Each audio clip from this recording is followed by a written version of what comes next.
tetragrammaton.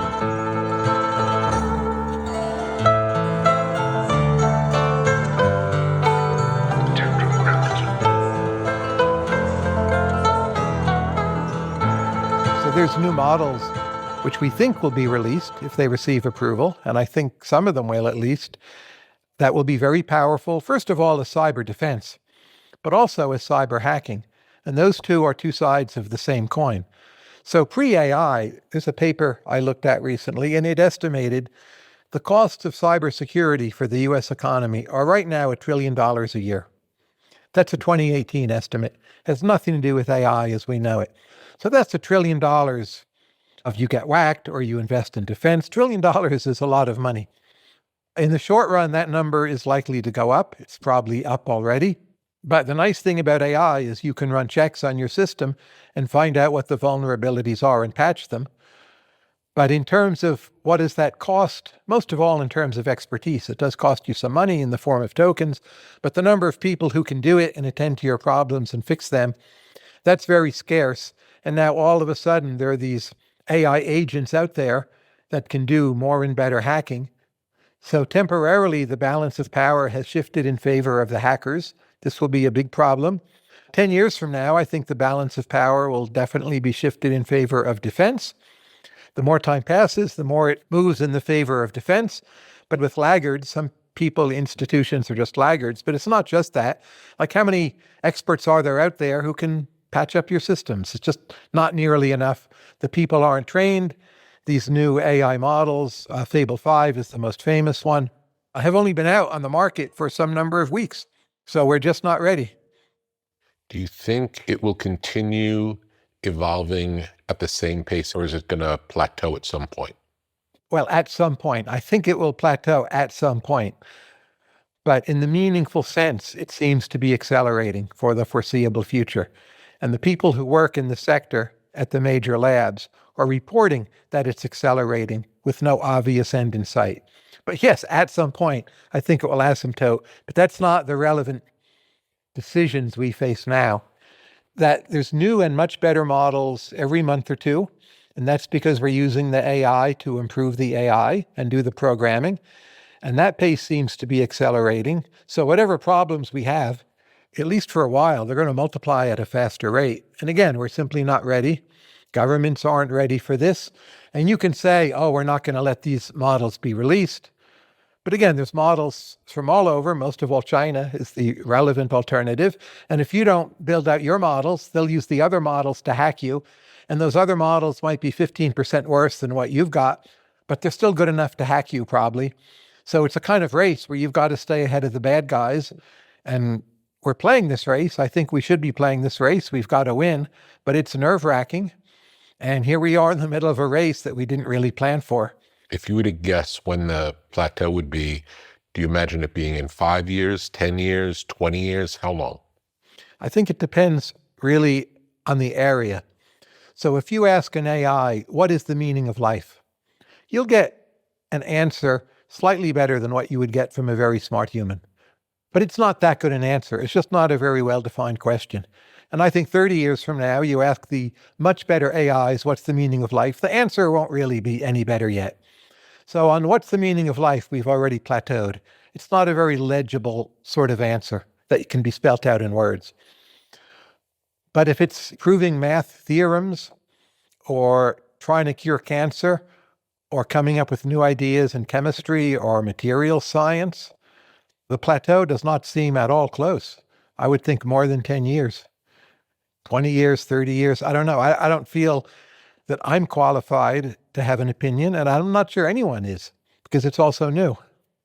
What you're describing is the materialist worldview, which is based on reason and science. Right. So is as far as AI can go, just more reason and science? I know quite a few people who think the AIs will become sentient and conscious and morally valuable beings. And they will also have a literal understanding, as humans have an understanding of their world. And if you believe that, to be clear, I don't, but those AIs would be much more profound than what I would call our current crop of glorified cash registers. So that's a hypothesis, like Jack Clark, who runs Anthropic. He thinks that there's a 10 to 15% chance that right now they're in some way sentient. I find that very hard to believe. I definitely disagree with that proposition. But look, he's very smart, and other people agree with him, or maybe would give you a higher percentage yet. I think there's something about biological substratum that is necessary for consciousness, and we will at some more distant point integrate current AIs and biological systems. That to me seems quite distant, and maybe then they would be conscious entities. I don't think anyone's qualified to judge how distant that is, but it's not soon. How do you think about AI versus how you know the mainstream to view AI?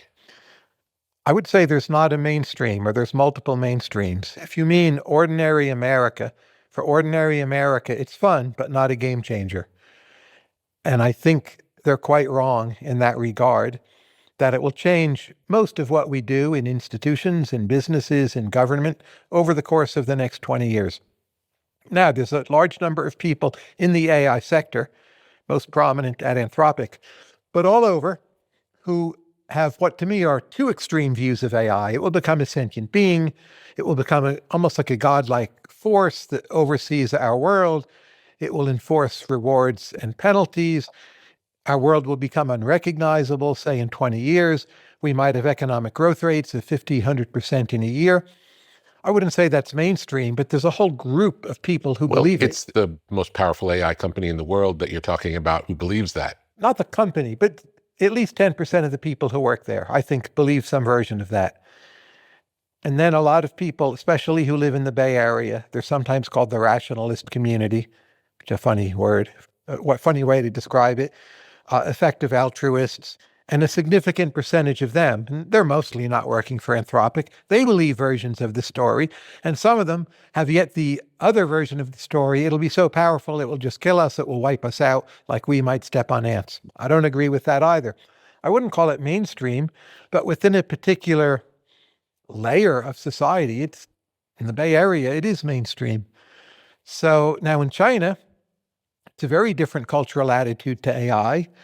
They think AI will be very powerful, but they don't think it will metaphysically change the nature of reality. So my view is actually pretty close to the Chinese view.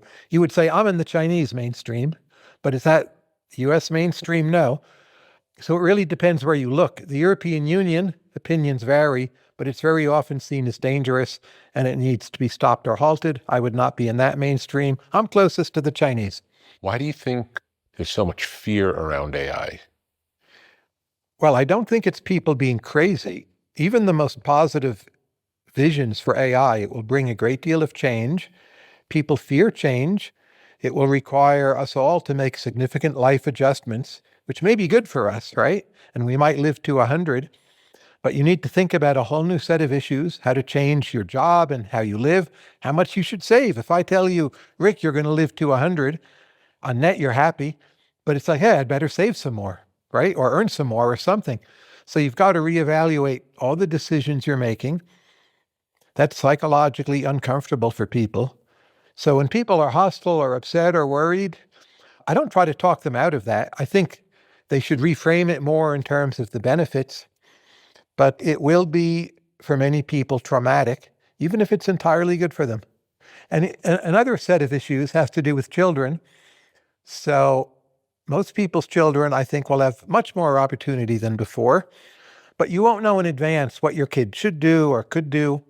There used to be all these tracks, like my kid will be a lawyer, I'll save some money, I'll send them to Cornell, they'll get into Harvard Law, they'll become a partner, and you just paint by numbers, fill in the dots. And it's, if your kid is smart and works hard, I wouldn't say automatic, but there's a formula, and a lot of upper class people with the right class markers can follow the formula.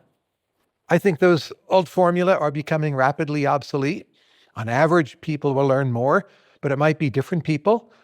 You don't know in advance what the right path is. And if parents, grandparents are upset by that, I think it's entirely understandable. Though, again, I think it's a good thing. And in class terms, will open up a lot just to the whole world. You wrote recently a piece called, "Is School Worse for Your Kids Than Social Media?" Tell me, what was the thesis of the piece? Well, I see a big chunk of the world going crazy over kids on social media. that it makes everyone depressed or ruins their lives. When you look at the data, the connections are unclear. I do think there are quite a few kids who are worse off because of social media, but there's quite a few who benefit. They learn things, they meet other friends. I don't think we know the net calculus, but kids who go to school, that's bad for a very large number of them. It helps many others as well. But just for mental health, it does seem that for kids, mental health goes up when school is out. And I thought to present that point as a kind of shock would wake people up a bit about social media. I'm pro homeschooling when it's possible, but it's not always possible. And when it's not possible, I do think people should send their kid to school. But the general point that whatever you do with your kid is actually pretty fraught. I don't care what it is. Put things in a useful context. Was there a reason you chose to formulate the question with school before social media instead of posing the question with social media and getting to school? The headlines are written by the Free Press, to be clear, but I very much liked the headline they chose because I think it creates a bit of the shock effect to put school first, because school is such a holy, sacred thing that everyone should just bow down and worship to. And in fact, it's not. As a kid, I was bored in school for the most part. I didn't feel it tortured me, but it was quite an unsatisfying experience. So I don't feel I have extreme delusions about school, but it's entered our culture as something you barely are allowed to criticize. What are some of the other things in the culture that you're barely allowed to criticize that you feel comfortable criticizing? Well, going to college is just an extension of the grade school point. It's taken as a given that we ought to get as many people as possible going through college. I doubt if that's a good idea. Everyone is on board with this. It's true the people who go to college on average do better, but that doesn't mean college made them do better. They're just better prepared to begin with.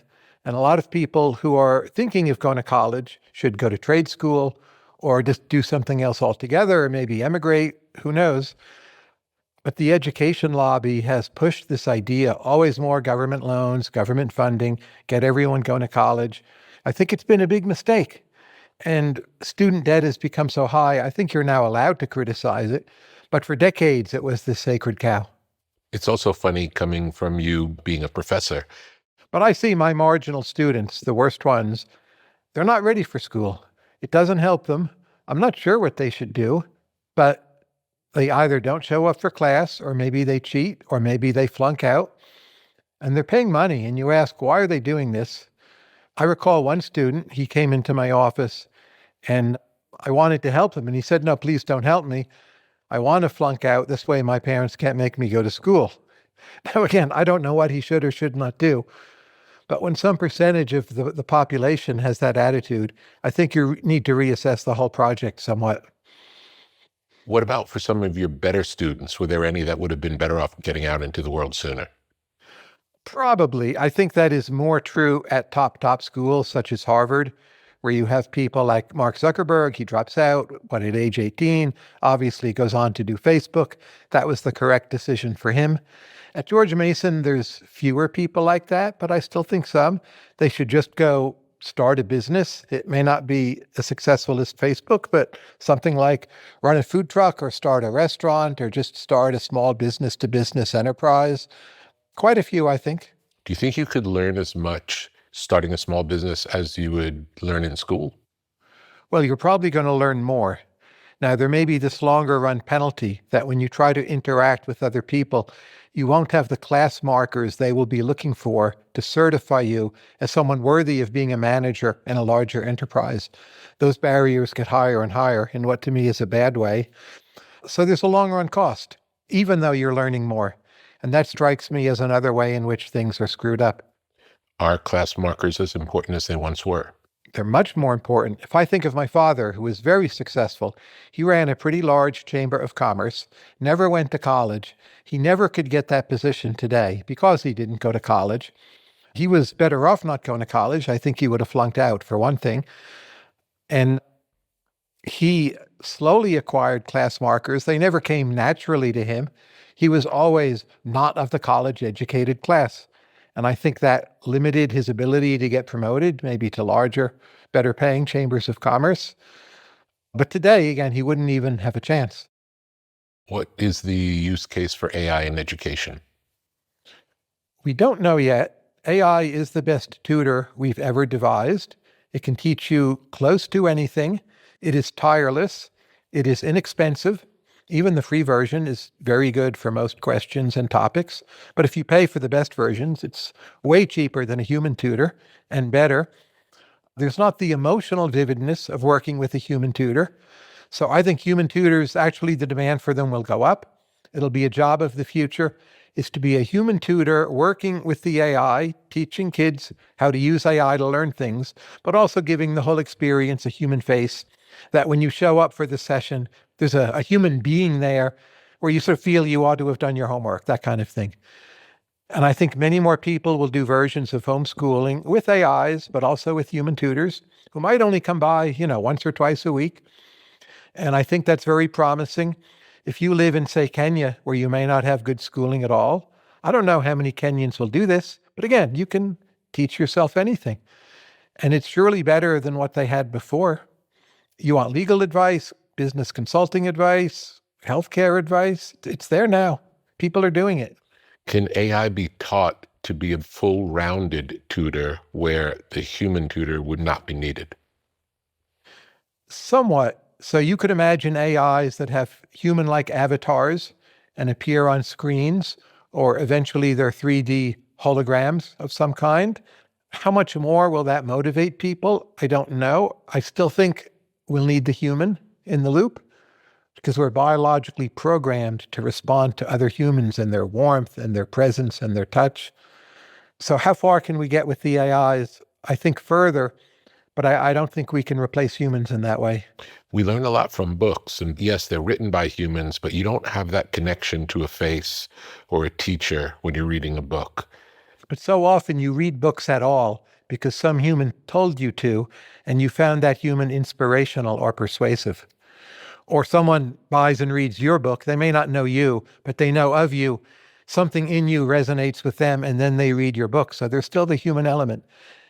And I don't think that's going away. It's one reason why I don't think we'll have mass unemployment. Have you experimented with the new open source Chinese model that outperformed all of the pioneer models? To get a really good version of Kimi 3, you need to have more hard drive than I have and put a fair amount of time and effort into setting it up. Now, here's the thing with AI. If Kimi 3 were the end of it, I would go ahead and hire someone to do that for me, buy more hard drive. But in a month, something better is coming along. So I'm not going to do it now. I'm just going to wait. And at some point, I'll do it. But things are advancing so fast, it's often not worth it to learn every new thing that comes out. But that said, I don't think Kimi is better than either the best versions of Claude or GPT. I think it's close, but not better, and still somewhat worse. And it's somewhat distilled from Claude, we believe. The pace of change being disorienting, I see as a major issue. So as you've probably read, there are all these new advances in mathematics that have come from the recent model from OpenAI. Those are very likely to accelerate.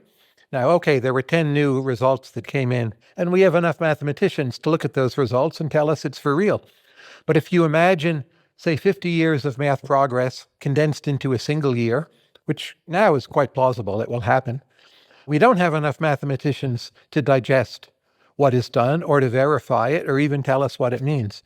So we're rapidly approaching that point where we're just overloaded with new knowledge and don't quite exactly know what to do with it. That's one thing that will slow down the rate at which AI changes our world. We're just not smart enough to absorb it. In some ways, you could make the argument pre-AI that it's not an AI issue. Historically, breakthrough ideas are really met with resistance. Sure. And usually the only way that the paradigm changes is when all the people who believe the old paradigm die. Right. Even though 40 years earlier, the people in the know the way we still teach it is totally obsolete. But rarely has change come at this pace. Like take popular music. I would say like 1964 through 1971. You could debate the years, but you know that period very well. It's incredible how fast things change. Every year it's different, has a different sound. Imagine the whole world changing on that basis. It's incredible, it's remarkable, it's mostly positive, but again, it's disorienting. What is the role of open source in the AI ecosystem? It's becoming more and more important. So as cyber risk from the released models becomes more of an issue, some people have said, well, we should stop putting those models out. But the Chinese open source models, they're out. They're not restricted. You can put them on your own hard drive, manipulate them as you want. So it basically means AI progress cannot easily be stopped. The open source models are a bit worse. Some of them are much worse, but they're there. They're getting better all the time. And it's a constraint. It's a competitive force that keeps the best American proprietary models on their toes and progressing rapidly, but it limits what policymakers can do. It's like you've got to run the race whether you wish to or not. But also the open source models tend to be cheaper. And a lot of companies, and I mean US companies, of course, Chinese companies too, they just use the open source models for a lot of their basic operations where the open source is good enough. It'll probably be that way for the foreseeable future. It makes the total bill much lower. And they use the Anthropic and OpenAI models for more complex tasks. And that sort of division of labor, I think we'll see for some while to come. For most people, are the open source models perfectly good for ordinary use? Absolutely. But that said, if you think about myself, and I'm not a mathematician at all, but I just want simple answers to questions like, well, I'll be in Europe for 3 weeks this summer. What are the classical music concerts I might want to see? The best models still give a better answer than the open source models. The open source models will be pretty good, but I might miss the one concert I really want to see. So I'm still going with the best models. Have you tested that? Yes. And it's more thorough. What GPT or Claude will give you, it's more double-checked, and it leaves out less. Now, if you ran 3 different open source models and had them check each other and asked it, for more thoroughness and stack them up, maybe you could replicate that. But again, you can just ask GPT and it will do it. So why not? Since we last spoke, Agentic AI has really taken off. Have you experimented with it, and what are your thoughts about it? I've experimented with it. It is the part of AI that will do the most to change the world. It still needs some improvements, but it's good enough to do a lot of the work in science, like, say, cleaning data or running statistical regressions or producing charts, helping people think about the data they've collected, doing things in mathematics. So the frontier area is to get a bunch of agents and have them talk to each other and have the agents decide how to solve a problem and have like 18 agents working for you at once. And you don't even tell them that much. They just figure out by talking, quote unquote, back and forth what to do. And that does incredible things. But my life is very simple. Like the number of things I do is pretty simple. So they're useful to me in the sense that other people using them gets me better results, but I don't have a need to use them myself. Do you think we need a new language for the things AI does? We say talking to each other, they're not really talking to each other. Right. We say they're thinking, they're not really thinking. Right. And we say they hallucinate, and they're not really hallucinating. Might it be helpful to come up with a new lexicon of terms? We shouldn't even call it artificial intelligence. We should call it machine intelligence. But I fear that's all too late. We anthropomorphize as humans, and we think in terms of a world with humans and animals. And we even thought, the thunder came from Thor. Maybe it does, in fact, right? So I think we're stuck. But yeah, they're all misleading terms. Since originally becoming interested in AI years ago, how has your relationship to AI changed? Well, when GPT-4 came out, that was really the watershed. So in 2013, I published a book on AI, predicting it would be the next big thing. But that was quite speculative. There wasn't really hard evidence that that would be true. Whether that was my foresight or luck, you can debate. But there was nothing useful I could do with AI other than in the world of chess, where AI was already much stronger than humans for some while, since 1997. When GPT-4 came out, I just fell in love with it immediately. I had advanced access. I knew what was coming. And I just thought, within 10 seconds, this is going to change the whole world. And I thought, well, kind of working on this, learning about it, following it, is the most important use of my time, and I'm going to do it. And I had already done a lot of thinking about AI with the earlier book. Do you think your relationship to playing chess against a machine set the stage for you to be interested sooner? Oh, not probably. That's definite. And it's interesting to me, the other chess players I know, like Kasparov or Ken Rogoff, they all were clued into AI early on because a lot of outsiders think chess is about calculation. So if a machine can do calculation, that's not new. But people who play chess at a higher level, they know chess is mainly about intuition and understanding. So when the computers could play chess early on, you're like, oh, they can do intuition and understanding. And you get that. I understood that for decades. So you think, well, it's only a matter of time. We need some better or whatever before they can do intuition and understanding in these other areas. And of course, it happened. So chess players were the best qualified to have a sense of what was coming. I'm just shocked to hear you say that AI has intuition. Well, again, it's this human term that's misleading. We don't understand how a lot of these models work, even the people who built them. But they see that it works, and they keep on grading them, kind of rewarding them for better answers, and it works better and better through the quote-unquote neural net. And I'm laughing as I say this. Yeah. It's amazing how well all this works. And most computer scientists, the neural nets approach was neglected and looked down upon. Oh, that's a dead end. People say, oh, it's all going to be neurosymbolic AI. But no, that approach worked. Jeff Hinton was right, which shocked many people in the field. Will AI allow more startups with less overhead to make more things that we like? It's already happening. There's data. Some of it's from the United Kingdom. Some of it is from the payments company Stripe. There was also I think, Wall Street Journal article that showed there's just more companies run by one person or maybe 2 or 3 people that have pretty high revenue. They seem to be staying in business. They're growing at rapid rates. We don't see inside those companies, but the fact that this coincided with the rise of AI models, it's pretty clear when you speak to people that the company is working at the small payroll scale because they're relying on AIs. So we're going to see much, much more of this. I think maybe some enterprises will become bigger, but the median business firm will be much, much smaller. Like, why not outsource a lot of your payments and finance and accounting to AI agents? And people are doing it. It's a slow process, and it's hard to know where to go to ask how to do this because we're all learning it as we go along. But it just seems obvious it will happen at some pace. That's a positive story, even for the people who would have worked at those companies, is now there'll be many, many, many more companies. That's right. And it will be possible to start a company from more places. So I've been struck how many people I've spoken to lately from Turkey. You don't think of that as a high-tech country. Teenagers who are starting their own businesses using AI agents who otherwise never would have had access to the capital or the learning or the education, whatever they might have needed, and they're doing it themselves. It's not that all these will succeed, but the places that were the most locked out are sometimes where people are jumping in the most, because for them it's a new opportunity. If you're a North American, Mark Zuckerberg did Facebook at 18 without AI agents.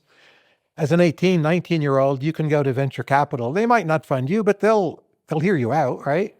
The rest of the world, that's typically not been the case. So I think a lot of the innovation will actually come from outside the United States, from teenagers, people who decided not to put most of their time into formal schooling and just play around with this stuff. And there's no one at Harvard to teach you this. So if you're not at Harvard, it's a blessing, not a curse. So would you say AI is a DIY movement? You need to learn from someone. So you could be in a chat group. You might have teen peers. YouTube? I don't know that it's on YouTube yet. It'll get there, I would think. And the models change so quickly and improve so quickly. Whatever was on YouTube 2 months ago, it's not good anymore. So it's just this running a race idea, and the people who A, take initiative, and B, are good at running races and always retraining themselves, they're the big winners, not the same people who would become law partners by going to Cornell and Harvard. Some will be the same, to be sure, but there's very different set of winners and losers. And I think the premium is on initiative and retraining and not getting exhausted by the ongoing speed of it all. Tell me about finding the best people to hire. Well, there are some companies that are using AI to tape interviews, and we need years to see who ends up being successful, so we don't have results yet. But say 10 years later, you will see what from the interview predicted success. And once we learn that, we'll know a lot more about how to interview people and what to look for. So the science of evaluating talent will change radically. We have this already in sports. There's analytics. You watch people play in college, high school. There's tape. You run the tape through computers. This is a burgeoning science. The pieces are not all there yet, but it mostly works. And there'll be something like NBA analytics for many, many jobs. It just takes a while. You need to measure who are the people who ended up succeeding. But the other thing that is possible, this is again speculative, but I think it will happen. Let's say you're in Kenya and you're very smart, but you're not really well connected at all, even in Kenya, but you play around with your AI. There'll be a kind of service you can hire, maybe it's for free, and you just say to the service, like, I want you to send a report on how smart you think I am to some clearinghouse. And if you've done well... What's a clearinghouse? It doesn't exist yet. There'll be a clearinghouse like a jobs bank. Here are the 500 people in Kenya who were the smartest with their AI, asked the best questions, interacted with it most fruitfully. And that information will be sent maybe automatically to employers. And people will message these kids in Kenya, maybe hire them from a distance. They'll have proven themselves over years interacting with their AIs. And it'll be easy to find them. Right now, those geniuses or just hard workers, whatever they are, they're very, very hard to find. They're going to become very easy to find. Again, this is speculation. It does not exist yet, but I don't see any technical obstacle to it happening. It sounds like for the fast-growing AI companies, it's just data they're not looking at, but they have that now, and they could have first-mover advantage of seeing who those people are asking the best questions. That's right. It's like everyone gets a free audition for Capitol Records, or, in the old days. Where's regulation helpful, and where does it get in the way? We're going to have more regulation of AI where new models are first run by the government, not by a regulatory agency, but there's a process involving the executive branch, national security people, and the other AI labs. And they're forming a kind of consortium to get approval for saying this model is okay to release. Now, as we're speaking, it has been announced that a process has been approved and agreed upon, but the exact nature of the process is not yet public. But I strongly suspect these early reports are true. It will not be like the FDA or SEC, that it's an ordinary regulatory agency, but it will be a weird mix of a consortium, national security, the executive, what the companies themselves say. Very patchwork. But again, when things are changing this fast, it's pretty close to the best we can do, I suspect. Can the different AI companies work together in that way? They seem to hate each other. Well, there's a lot of gossip that the CEOs dislike each other, but the actual employees live in the same town, go to the same parties, maybe date the same partners. I don't know that there's animosity across most of the people, but when you have to make something work, you can make it work. And I think we'll more or less make this work. There's always going to be a lot of error. Like I said before, pre-AI, the cybersecurity bill was maybe $1 trillion. I think that number is going up under all scenarios, but you don't want it to go up too much. And I think we'll end up with something more or less workable. And maybe over time it'll come down with the help of AI. Oh, absolutely. But that's more several years out or more. And if you're a major AI company, there's issues with your rivals. You're also worried about antitrust law, right? There's legal issues with these constructions when companies are getting together, exchanging information that actually, if it's done the wrong way, can violate some of our laws. So a lot of things need tweaking. But as a company, if you're told, look, if we don't do this, there's going to be more formal regulation and you've got to wait 4 years to get an answer, that's not workable, right? So I think we're going to make this work. Beyond AI, where's regulation helpful and where's it get in the way? Well, I'm considered what you'd call a market-oriented economist. I'm generally pretty skeptical of a lot of regulation. I think we should have much less of it in the American economy. When we got rid of regulation for flying and airfares, flying became safer, airfares fell, there were a lot more routes, things got better for consumers. So I would do that to more parts of our economy. We have crypto as an active entity or sector right now because we deregulated it under the Trump administration. So I'm pro-deregulation. I do think we need a lot of government regulation to keep certain things safe. Like what? If you want to put out a new drug on the market, we take way too long, but I think we need some regulation where that should be approved and have to go through some tests. If not, people lose faith in the whole thing. But if you're in a world where it takes 10 years and costs $1 billion, which is often our current world, you're keeping a lot of drugs off the market. My colleague Alex Tabarrok has referred to the invisible graveyard. People who die, drugs that never come to pass, they're never invented or discovered in the first place, because everyone knows if I do this, it takes 10 years and costs $1 billion, and you're stuck. Now, AI will force us to reform regulation, whether we want to or not, because there will be so many submissions. We'll need to streamline our processes, but there'll be this intermediate period, I think, where it gets worse. Like the number of lawsuits right now is rising rapidly, and someone did a study of the filings, and a significant percentage of them were written by Claude. No surprise. Oh, you can sue someone. It used to be a big pain in the neck. Now you just tell your friendly AI, you speak to it for an hour and say, oh, write up the thing and file it, and it does it. That's going to break our legal system. Now, there's plenty of good defenses using AI itself, but the people filing the suits are quicker on the offense than our government is on the defense. And we're, again, likely to have this intermediate period where things just don't work very well until the defense catches up. But again, long run, defense has all the advantages. What are some of the worst regulations that you've come in contact with?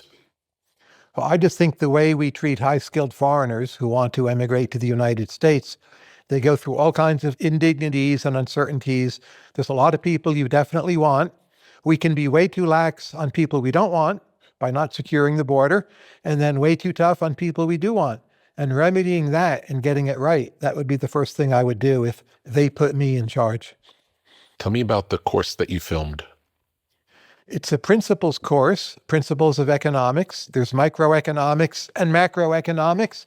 And my colleague, Alex Tabarrok, and I, we worked for about 7 years and spent several $1 million on this. There are YouTube videos. They're on YouTube now. You can also go to the site mru.org, and you can take a complete course in micro or macro with quizzes and gradings and exercises for free. It's online. Large numbers of people around the world do this. And the videos are not us at a blackboard droning on and on. They're typically 5 to 7 minute videos, professionally produced. A lot of them look and feel like documentaries. Some are better than others. How are they labeled? Like, what are the laws of supply and demand? How do you learn supply and demand? When do price controls work or not work? What are the economics of the minimum wage, of pollution? How does the Fed work? There's a video for all these. You just use the search function, which we're trying to upgrade with AI, by the way. If I were to go on YouTube and search, would I search Tyler Cowen? Just go to YouTube and put in Marginal Revolution University. We have dozens of other courses, but a lot of those are lower quality videos, just like we talk. You don't have to give us any personal data. It's a complete free lunch. The thing economists tell you does not exist. And that would be the same course that a student might take at university. And indeed, I teach a course at George Mason, which is online only, and the students are given all those videos and a text. They can use whichever they prefer, or both, and they take the class, and it's graded. And at the end of it all, if they pass, they get 3 credits. And every year I teach 700 students this way. So the whole world can do this. This gets to my point. Institutions are very slow to adjust. The whole world is not doing this. And I would readily grant a lot of students need the presence of a human professor to do the work, but a lot don't. And it's a big world. Let's say there's only 10, 20% who don't need the human there. They can all get education for free right now. Many are doing it, but many still are not. How much of what you've learned over the course of your life was from humans versus other sources? I think I learned very well from non-humans. I might be an outlier, but even in those cases, it's often the human who clues me in to where to look. So I interact a lot with humans, and the things I learn from humans are often not the things they think they're teaching me. They'll say blah, blah, blah, blah, blah, and at the end of the blahs, they mention a book, and I read the book. And I've learned from the book and not from the blahs. And that's fine. Like, that's a great human from my point of view. But they just think it's about the blah, blah, blah. Tell me about the strengths and weaknesses of loading books into AI. There's good and bad ways of reading books using AI. The bad way is to ask the AI to summarize the book.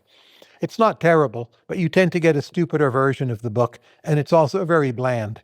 It won't inspire you to keep on learning more. The best way to use the AI and the book is to be reading the book. As you're reading the book, there'll be a lot of things you don't understand. Keep on asking the AI. Keep in mind the AI probably has been trained on the book you're reading. There's another radical step you can take, which may be illegal, depending on the book. But if you upload the book in the form of a PDF, if the book is still in copyright, and literally upload it into the AI, and then interrogate the AI about the book, that's the very best method yet. Often will be illegal, but it is extremely effective. Why would that be illegal? If it's a book under copyright, for you to have a PDF of that book, it depends how you got the PDF. If you do the classic New Jersey Sopranos Mafia line, it fell off the back of a truck. I don't know if that's illegal. Maybe the PDF did fall off the back of a truck. But if you got it by visiting a site with illegal downloads, you too are breaking the law. People have different opinions of that. I don't do it myself. But again, there's plenty of wonderful books out of copyright, and that's completely legal. Or research papers, PDFs, again, typically fully legal. Upload them into the AI and just keep on asking. And that works very best of all. You just keep on learning. It's incredible. And it also means the research paper, or for that matter, the book, will soon be evolving into something new. So it used to be you would write a paper on some topic, and the paper is a static thing, that it's just out there and doesn't change. There's no reason why that should be the case. So if you write a paper on the Federal Reserve System, fine, you write the paper, but 3 years from now, someone should be able to take the paper, upload it into their AI, and say to the AI, update this paper with the last 3 years of data, and the AI will do it. Now, I think the AIs are already good enough to do this, or if not, they will be, say, within a year. I don't quite know that we have all the infrastructure connected to do it, but I don't think there's any additional technical problem. We will have papers and books that you can update on command. And in many areas, this is very useful. Update this for me, or just tell me what has been written about this topic since this came out, and add that as an appendix or whatever you want, and it will do it. So the things we create will be much more fluid.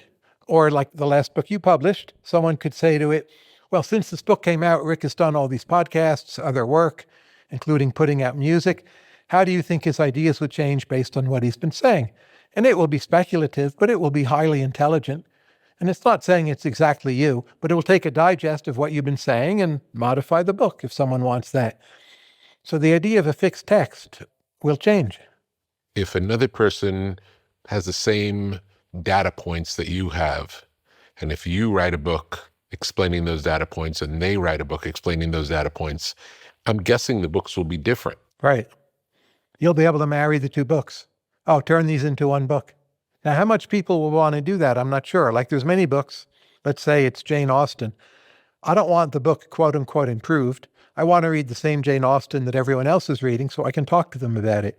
And that's more important than, say, improving something in the book that might now, have been a mistake.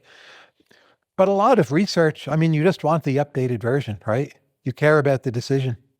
So I think this will be a big thing. All of science will change. This gets back to people being disoriented. If you're a scientist, again, a lot more opportunity, you'll be much better informed. But what you used to do, create these static, immobile papers, that's done. You've got to learn this new thing. People don't like that. I've read many different translations of the same book, and the translations are totally different from each other. Yes. So I wonder about getting any information from a book from AI, if it will always have that lost in translation issue. It can tell you what biases it's introduced. Current translations don't do that. I'm sure you read things in translation all the time. You still find them useful. You'll still have the option of reading the original. But again, especially for practical areas, you're reading papers on how to build a bridge that won't fall down. You just want the updated data. If you're reading the Bible, I think probably you want the original Bible, whatever you might take that to mean. But in fact, there's at least two versions of the original Bible, Hebrew and from ancient Greek.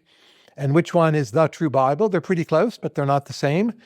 AI can, at an instant, explain to you where there are differences, where the differences come from, which one scholars might think is the correct translation, which not. There'll be a lot of neat things you can do, even with the Bible, where clearly I think almost everyone wants the actual Bible.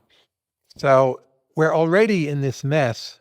It's just easy to ignore, but when AI allows you to manipulate the mess, it becomes harder to ignore. And again, that's some more disorientation. Like, oh, you thought you knew the Bible. But until you've been through it with these new tools, turns out you didn't know the Bible. Again, more of an opportunity, but a kind of psychic burden for people too. Like you've got to relearn everything you felt you knew. That doesn't sound like a bad thing. I think it's pretty awesome. But again, people are rebelling against it, and I get that too. It's like, say you had to learn how to play the guitar all over again. Like when Stanley Jordan came along and he did with the 2 fingers, a lot of people did learn how to play it all over again. A lot of opportunity was created, but it didn't help everyone either. What have you learned about prompt writing? Prompt writing changes all the time. You need to keep on relearning the art of prompt writing. So in what you'd call the early days of AI, quote unquote, 2 years ago, how you wrote the prompt was very important and would change the answer a great deal.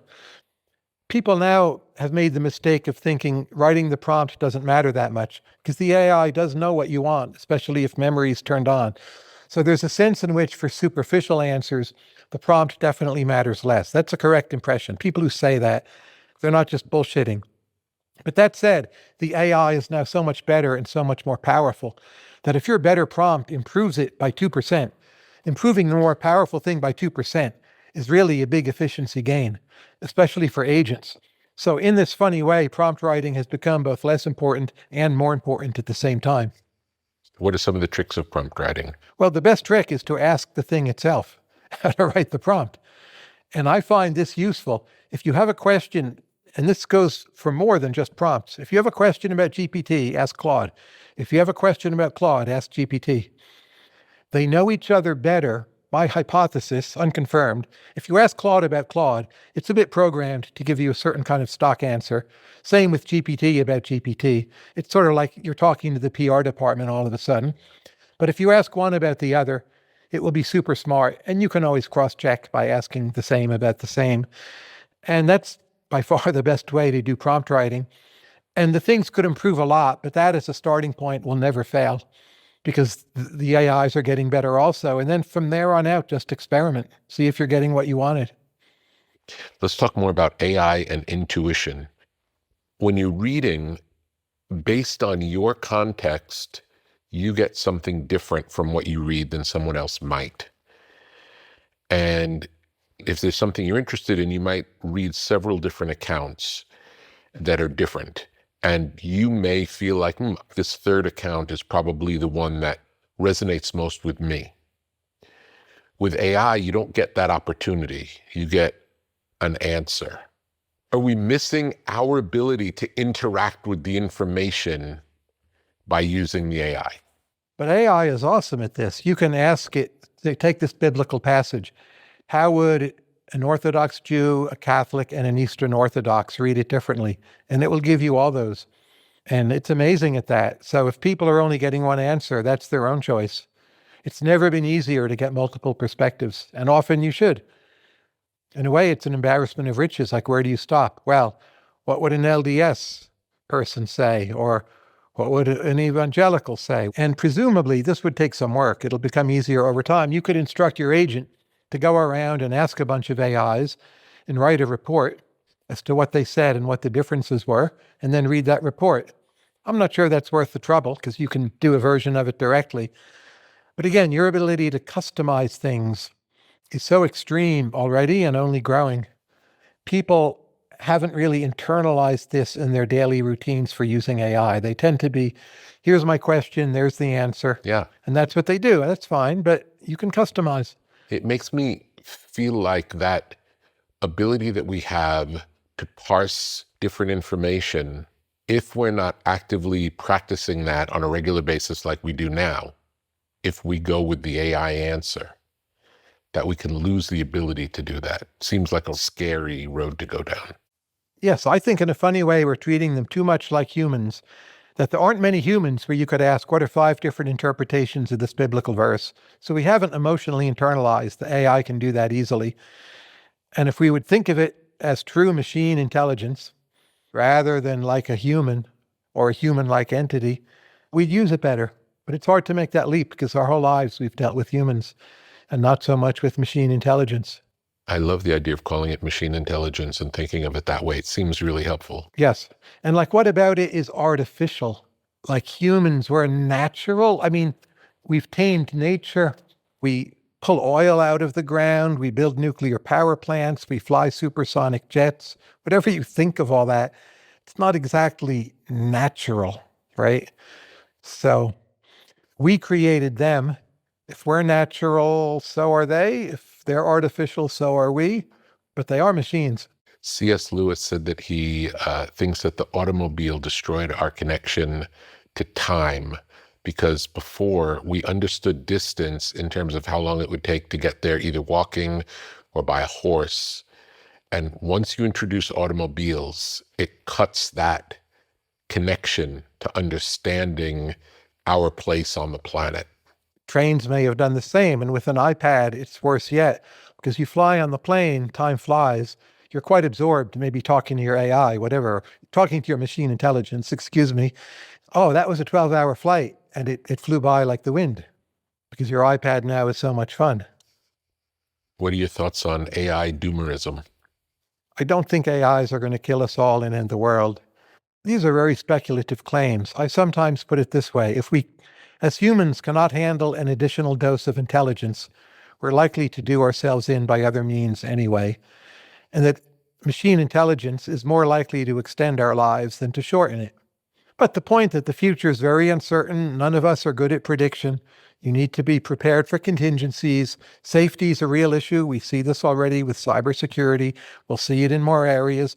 All that's correct. I'm very glad there's a large number of highly intelligent people working on AI safety. And we do need to get it right. So we're still in a world where 40,000 people die a year because of cars. It's the US alone. It's going to be much greater across the world. Now, you can say it's worth it, but you don't want a future where machine intelligence is killing 40,000 people a year and we're all sitting around debating, is it worth it? I don't think we're going to have that. But again, you need to work hard to make it safe. AI safety has a lot of different meanings. Tell me some of the different ways you think the term AI safety is used. Well, the most extreme people, they just want to pause, or they want to ban machine intelligence. Eliezer Yudkowsky has talked about blowing up the data centers. He may have been tongue-in-cheek, I'm not sure, but he said we should make a deal with China, and if they build a really advanced data center, we just bomb it. And that might start World War III, but that's a lower risk than letting them build the data center. Now that to me is crazy, literally crazy. But that is a view on the extreme point of the spectrum. But, within the main companies, there's a sense of models can do things you don't want them to do. You need to train them properly as you would a pet. The smarter they get, both the higher the return, but the higher the risk. That's definitely true as well. But I have a different perspective on this. My main worry is not what the machines will do on their own. I think they're mostly like poodles. If someone says, oh, there's a poodle walking down the street, you're just not that terrified. The poodle might create some problems, but it's not that big a deal. It's when you have humans commanding pit bulls, evil humans commanding pit bulls, that you get really afraid. So if you think the real risk is evil humans giving commands to powerful AIs, you then want the non-evil humans to have very strong, capable AI to defend or stop the evil humans. So to me, being concerned with AI safety involves a kind of acceleration of progress from the good people. It's very tricky because, who are the good people? You like to pat yourselves on the back. Oh, we're the good people. But it's not that simple either. The good people. Is that the U.S. government? Do you feel the U.S. government's always the good people? What percent of the time? Well, okay, maybe not U.S. government. Do you trust the Danish government? How about the New Zealanders, the Chinese? This debate can go on. But when there's not an unambiguously set of the good people, do you still want to accelerate? That's the difficult decision. What about the idea of dangerous information? Many more parts of our world will be transparent. So right now, the machine intelligence models we have, they're designed that they won't tell you people's secrets. You can try to jailbreak them, as it's called. But if you just go to a jailbroken model and say, oh, famous person X, give me the 3 women he's most likely to be having an affair with. If he's having an affair, the chance that the AI or machine intelligence can figure it out is pretty high. It'll give you a list. It's speculation on part of the machine, but you've gone down the road of violating someone's privacy. And how well we can jailbreak future models. There'll be open source models that will be designed as jailbroken to begin with. So this will happen. So I think people actually will have to be more virtuous in this future, or there could be a situation where just everyone is exposed and standards more generally fall. Like if we all learn X% of these people are having affairs, we could either get tougher or, that's just how things are, a bit like how things might be in parts of France. I'm not sure how that will evolve, but it will change human mores because there'll be more transparency into many parts of your life. It may be stochastic transparency. Has censorship been imposed by the AI companies on the models currently? Censorship is a tricky word. They steer what the models tell you. So they will have humans grade the answers of the models, and the future evolution of the model in turn responds to the grades. Is that censorship or is that quality improvement? It will depend on your point of view. It's very hard to get the models to say, for instance, things that might be considered racist by different groups of people. But there's different ways of interpreting. Is that appropriate or is that censorship? People argue about that. I would say overall, I'm pretty happy with the models. And there's certain things only Grok will tell you. And if you want, go to Grok. It's great that there's diversity and competition. And if Claude won't tell you what Grok will, and we have both Claude and Grok, to me, that's, the best of all possible worlds.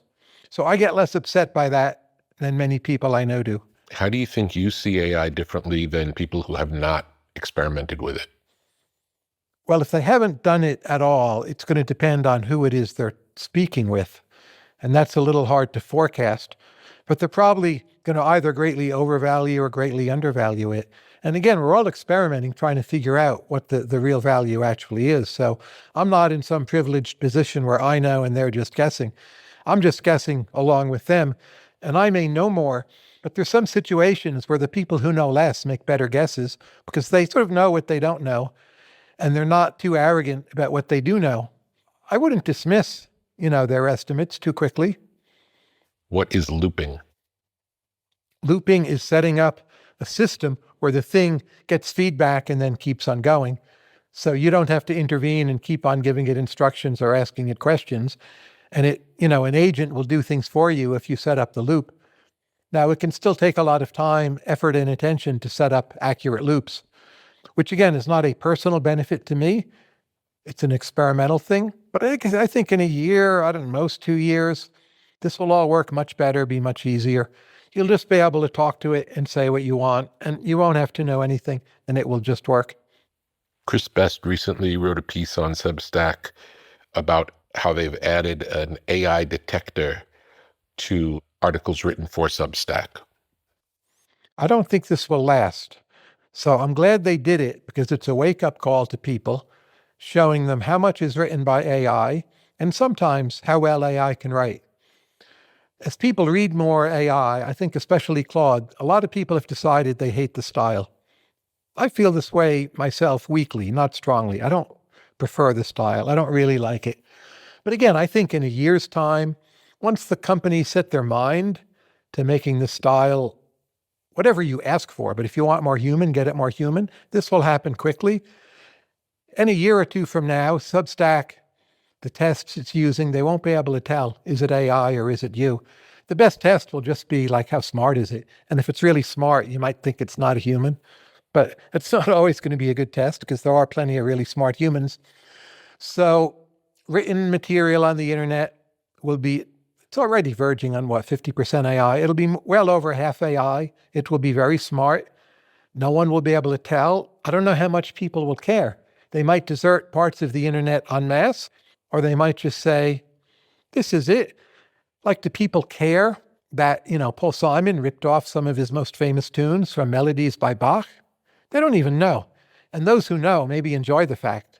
I don't think they care in a negative way. We might be in a future where people stop caring and they would rather not know. So I think the Substack thing is temporary. It will disappear. But in the meantime, it's a great way of teaching people what's going on. So I'm all for it. Because if you tell people over time, like 2/3 of my product is fraudulent, people desert you, right? Not just those particular Substacks. If AGI is smarter than any human, wouldn't we want to read what it writes? That is my opinion. But stylistically, there are certain things I want only from humans. So there's something about the fact that, say, the Beatles are real human beings, or were real human beings, that matters to me.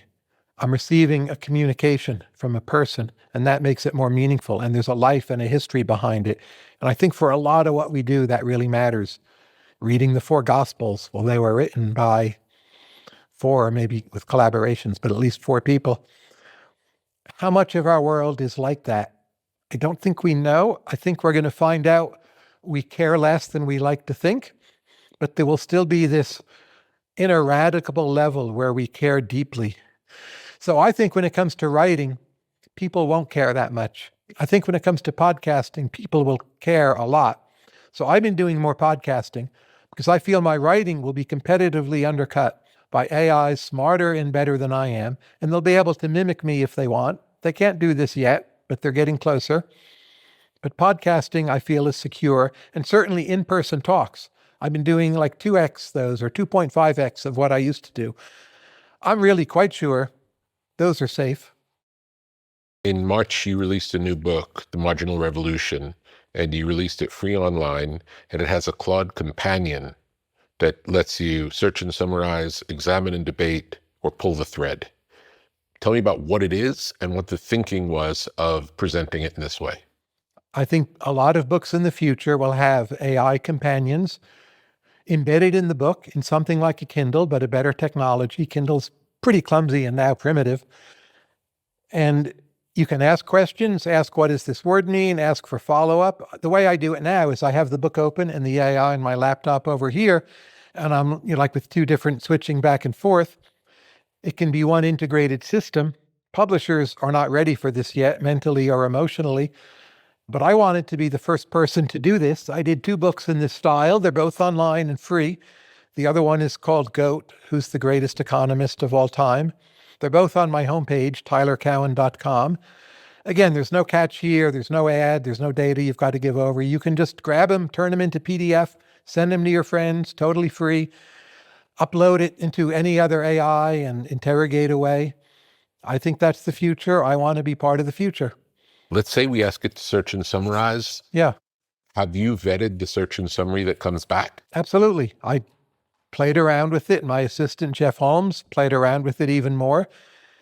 And we kept on iterating on the prompt until we were happy. How much work was it to get it to be good? We did 2 books this way. First time it was a lot of work. Second time it was easier because we had done it once. And the AIs themselves are better. But we wanted it to sound somehow both substantive and playful. And that's a hard balance. I think we got pretty close. It doesn't sound like me. I don't think it should sound like me, but that was a decision. Yeah. If there's some more distant future where it can sound just like me, I would experiment with that. But I think it should be an outsider's perspective. I think so too, because it isn't you. So if That's right. If it's not you, it shouldn't sound like you. And they get enough of me already.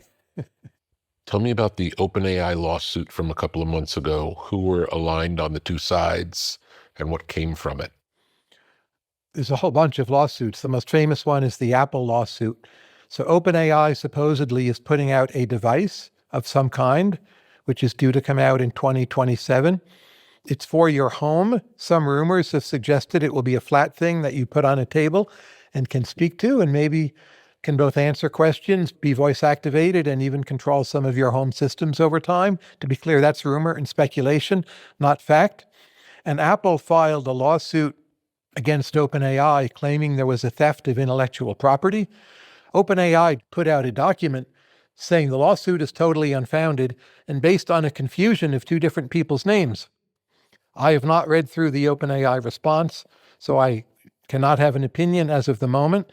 But I believe, from what I've heard secondhand, OpenAI is claiming that the lawsuit is simply unfounded. It doesn't sound to me like a lawsuit that will succeed. Like you might think an employee of a major company stole from a company they came from, but it's very risky for the company itself to be party to that. So you might have something against the employee, but I would be skeptical of huge conspiracies to steal things from other major companies that can defend themselves with top flight legal departments. There was another lawsuit that was actually tried, more having to do with the creation of OpenAI. Do you remember that one? Well, I would say I remember too much about it because everyone I know wanted to tell me their take. And it's become a blizzard of confusion where I feel grateful I don't really have to have a specific opinion on what happened. But OpenAI was set up as a nonprofit, with the original mission being it would be not-for-profit AI that would be used in a safe way to help the whole world. It then turned out, according to OpenAI, that if you did things that way, you were not able to raise enough capital to actually make the AI useful. So OpenAI tried and basically succeeded in giving up its earlier status as a nonprofit. It split off a thing which is now called OpenAI Foundation, which received an immense amount of money. It's by far the largest charitable foundation in human history. And OpenAI Foundation, which is a very new thing, it's only been around less than a year, has some version of the original OpenAI mission, and it is empowered to spend the money to fulfill that. And then you have OpenAI, which it's a bit more complicated, but basically operates like a for-profit company. Now, personally, I think that's a good arrangement. I think as a nonprofit, it couldn't have raised enough money. But if you're asking who lied to whom, and what did Elon, what did Sam say in this email, all this came out. I heard from all my friends, this, that, and the other. I feel liberated by not having to take positions on all the specific issues. I'm not asking you so much your position, but tell me both sides. Well, Elon says that Sam and others ripped him off. They took his money under the guise of it being a nonprofit and then turned it into a for-profit for their own gain. OpenAI... They did take the money under the guise of it being a nonprofit. I believe That's true. so. I'm not the one to vouch for this, but I believe so. The OpenAI people say that Elon also wanted it to be a for-profit controlled by him. Mm-hmm. I read a text of an email that seemed to indicate that. But again, this is all out of context. I don't consider myself the adjudicator here. It all seems to me like a big mess. Many institutions have messy origins. The United States Constitution was passed in a big hurry without necessarily telling everyone. Is that true? Absolutely. We had this thing, the Articles of Confederation, right? Where there was a lot more power in the individual states. But it didn't work out well. There were all these fiscal crises. You had tariffs across the states.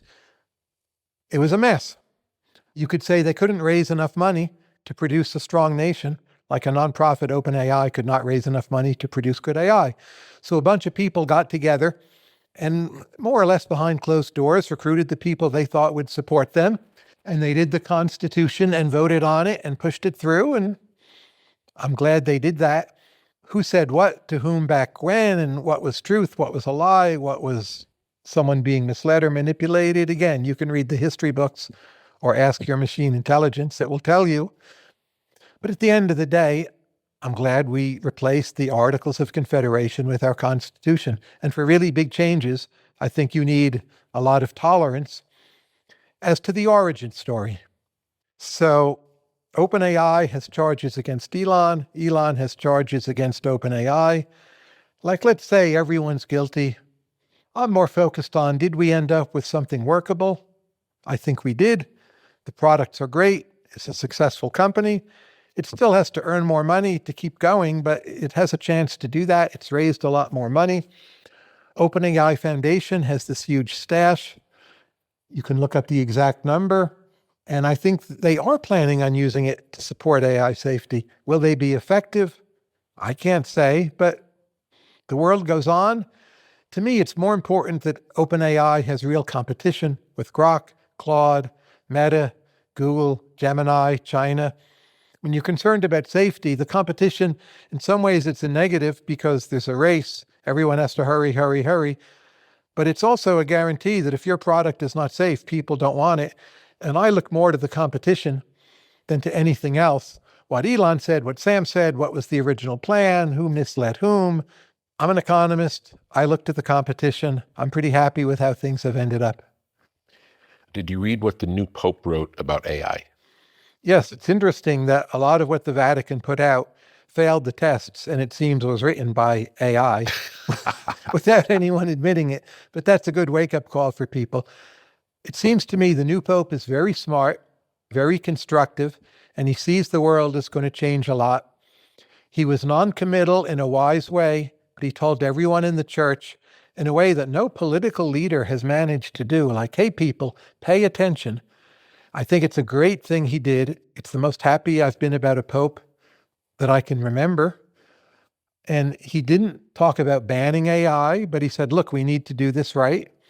Real leadership. And I think he hit just the right tones. Mm-hmm. It's a lot of generalities, to be frank, but sometimes that is what is useful. It creates focus either way. Exactly. If you're too specific and committal before we know the details, you end up looking like a fool. Can you either read the piece or have your device read the piece? What the Pope wrote? Yeah. Okay, here's the first sentence. 1. Humanity, created by God in all its grandeur, is today facing a pivotal choice, either to construct a new Tower of Babel or to build the city in which God and humanity dwell together. Each generation inherits the task of shaping its own era, of guiding history to become a place where the dignity of every person is safeguarded, justice is promoted, and fraternity is made possible. So it starts off fairly critical, like Tower of Babel. That's the world collapsing. But the Pope goes on to say we can avoid this future if we do it with prudence and wisdom, and in his view, inspiration from religion, God, perhaps the Pope himself, which I do think we will need, and that there's a possible future where humans and machine intelligence dwell together on Earth and dignity is safeguarded, but we need to work very hard to get there. So the first sentence is a concession to the worriers, but he circles back to the possibility of a more positive vision. But I read it all as ending by reminding us hard work and wisdom and piety are demanded from us to make this work. And again, I think it hit all the right notes. I'm not Catholic, to be clear. I'm not even religious, but I was very pleased by this. Okay, let's talk about data centers. Can we see far enough into the future to understand that the things that we're building are actually what we need going forward? Right now, the data centers are doing fine. They work, they create some number of jobs, they pay a lot of tax, the environmental damage is minimal. Now, Elon has the view you need to put all the data centers in space. We'll see if that's possible. Many other people are skeptical, but as Peter Thiel likes to say, never bet against Elon. I'm not sure about that one. But if Elon is correct, we need to prepare for all the data centers being in space, and he's working toward that end. In space, there's no local government that can stop them. They have, in essence, free power because they're solar powered, but there's no atmosphere diluting the force of the sun. And they would beam power back to Earth, which is itself a tricky matter. But at least in principle, if you've seen enough James Bond movies, you might feel this can work. Something that worries me is anything powerful you put into space can be a weapon. And it may not be intended as a weapon, but data centers in space, if they can beam power to Earth, can be potential weapons. And that's a reason to be wary of the idea. Why would a city want or not want a data center close by? I live in Northern Virginia, maybe half an hour away from the world's capital of data centers, which is Loudoun County. Loudoun County was once, if not poor, not wealthy. I believe now per capita it's the wealthiest county in the United States. It's perfectly fine. The data centers are not noisy. They don't create trouble. They don't even bring in so many kids where you have to pay for their schooling. And they pay about half of the tax for Loudoun County. It's not quite a free lunch, but it's gone great for Loudoun County. Now, a lot of parts of America don't want the same. Some of that is misinformation. Some of that is the data centers are a stand-in for a more general angst about AI, and they want to strike back against AI. So many places are passing restrictions on data centers. But as you know, we have a country of 50 states, and it will happen somewhere or another. And a poor place like Louisiana, which has agreed to do a big data center with Meta, is going to do it, and we're going to do it somewhere. I'm pretty sure it's going to work. Why do data centers need to be all over the world?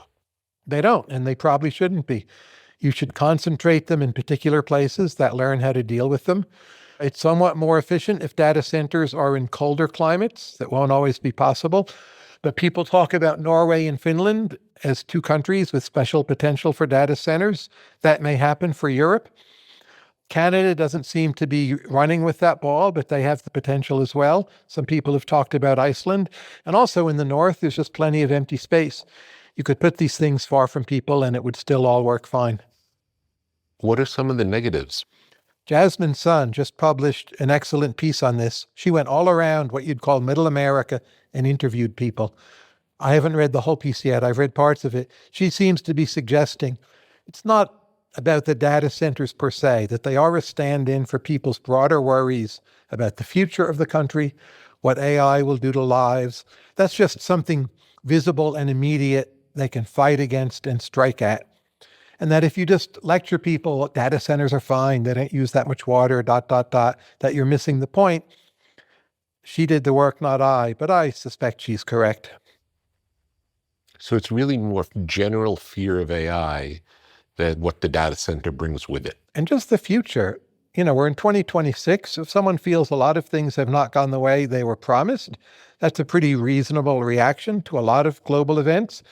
And then you tell them, well, there's a new thing, and this new thing is going to go the way that will be quite positive, but we can't predict much about it with much clarity, but trust us. Again, if they're skeptical, that's hardly crazy on their part, even if I, Tyler Cowen, might disagree with them. If there was an island in Alaska, uninhabited, if you could build enough data centers there to do all of the world's computing, could it work in one part of the world, or is it necessary to be distributed around the world? For some economic reasons, it's necessary because transmission is an issue, but there's political reasons why it's necessary. So if you're a European, you trust the United States less than you used to, and you don't want your data center to be dependent on the possible whims of an American president. Now, it's not as easy as the Europeans think. They think if they have everything all in the EU, their problem's solved. But in fact, the EU so often disagrees amongst itself. And if, say, the main valuable items are in France, well, the balance of power in the EU is shifted. And France, maybe wherever, has a lot more say in things. So they're just transferring the problem to a different level, their own governance, and they might get along less well once one of them has a lot more power. So I don't think there are easy solutions, but it seems to me obvious that it's not acceptable for the world to put it all in one country, no matter what the country. And we're especially now at a time where the US, whether one agrees or not, is disliked more than it was, say, 10 years ago. What about if they were all in the Antarctic where nobody can go? Well, then how do you set them up? How do you get the power? How do you do repairs? That's an issue in space. So if they're up in space, which in some ways is like the Antarctic, there's a lot of damage done to things up in space. Meteors, for instance. Oh, you need to repair the data center in space. One vision is you send up a robot. Another is, just send up more stuff and let there be a high rate of attrition. Hard for me to judge, but you can see those are major issues, right? What makes reasoning models different than the models before them? We're using the human analogies here, but maybe there's no better way to proceed. The reasoning models can actually think things through and reason. They're not just what we used to call stochastic parrots. So they can solve problems for you.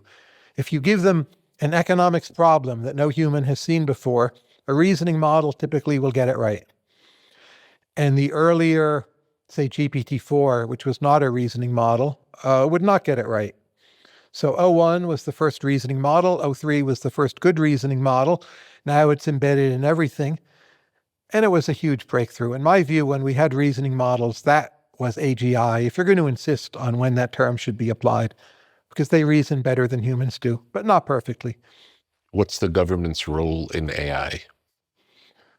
There's federal government, state government, EU, Chinese government. So there's not a simple answer to that question, but we would like those combined governments and more to both allow it to happen, but help us get to the safer version with a lot of nudges and in some case explicit regulations. But as I mentioned before with the lawsuits, like how government works, how agencies work, how agencies receive and process complaints, whether about AI or something else, it's all going to have to change. So I would say very rapidly, all governments have become obsolete and they need to catch up. And we're in for this rough intermediate period where they're not caught up. Imagine if the US court system for some number of years just doesn't function very well because there are way too many cases filed. The chance we get that is pretty high. Which governments are set up to catch up the fastest? Well, if you believe what they say, it would probably be Singapore and UAE. But for very small governments, those are well-run governments, well-run countries. They have a lot of elites who think deeply and thoroughly about AI, like all that is true. But whether they actually have enough talent in their borders to make the changes as quickly as their rhetoric implies, I'm actually somewhat skeptical. So the US looks like the biggest mess. It is the biggest mess. It has all this federalism. Like, when will the city of Utica, New York, catch up to AI, right? Isn't that like a nightmare thought? When will Utica have the expertise? But at the end of the day, I actually think America will do pretty well and react pretty quickly, that it's in our cultural DNA. And having a lot of moving parts means some inevitably will be backwards, but we can experiment with catching up in a way Singapore and UAE really cannot. And since no one quite knows how to catch up, our ability to experiment will be a big strength. And I'm kind of vaguely, in relative terms, optimistic about us. That sounds a little crazy, I get that, but I honestly believe that. What advantages do Singapore and UAE have? The people who run those places are very smart. They're dedicated to their countries doing well. The ability of voters, which in the UAE, there aren't really voters at all. Singapore does have elections. But the ability of voters to override plans is very different than, say, in the United States. The elites can plan and just make things happen in both countries, though Singapore are much more constrained than UAE. But that said, that's a mixed blessing. For a system as a whole, I think it's a negative. For a technology that maybe only elites will understand at first, like AI, it might be a positive. But the American system, more democratic, more experimentation, more feedback, I think will turn out to work better. I worry about the EU, which is a mix of both. Like, the EU itself is not very democratic. So, okay, but the EU elites are hostile to AI, unlike UAE and Singaporean elites. And the moving parts of the EU, the different nations, different provinces or states, Bundesländer, they're not that innovative or experimental in the way that American states can be. So far, they're getting the worst of all possible worlds. And we Americans are at least hoping for the best.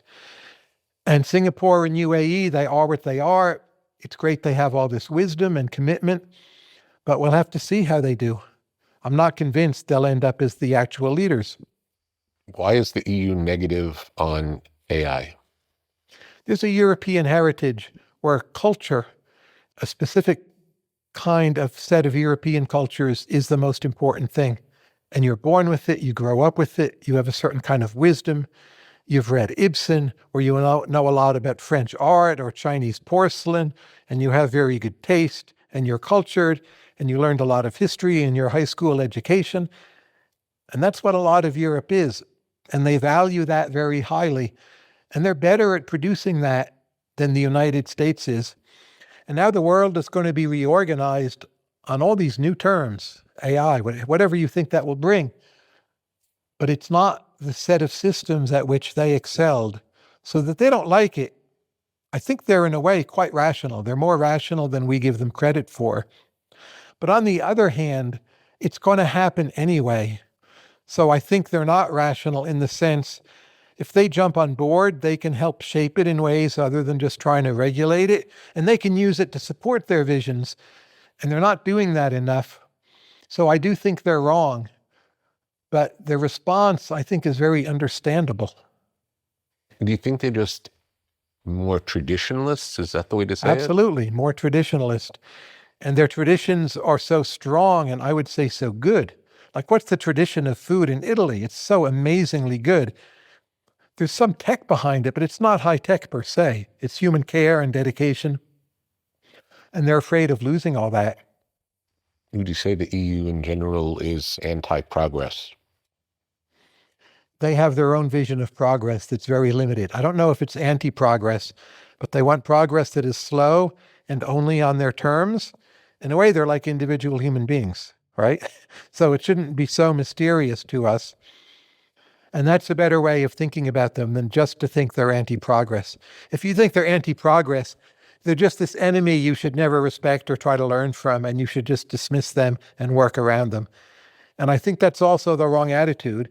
And personally, I find it striking how much AI talent I think is going to come from Europe. They may not do it in the EU, but Europeans or just non-Americans can be very good at AI, and that's not an accident either.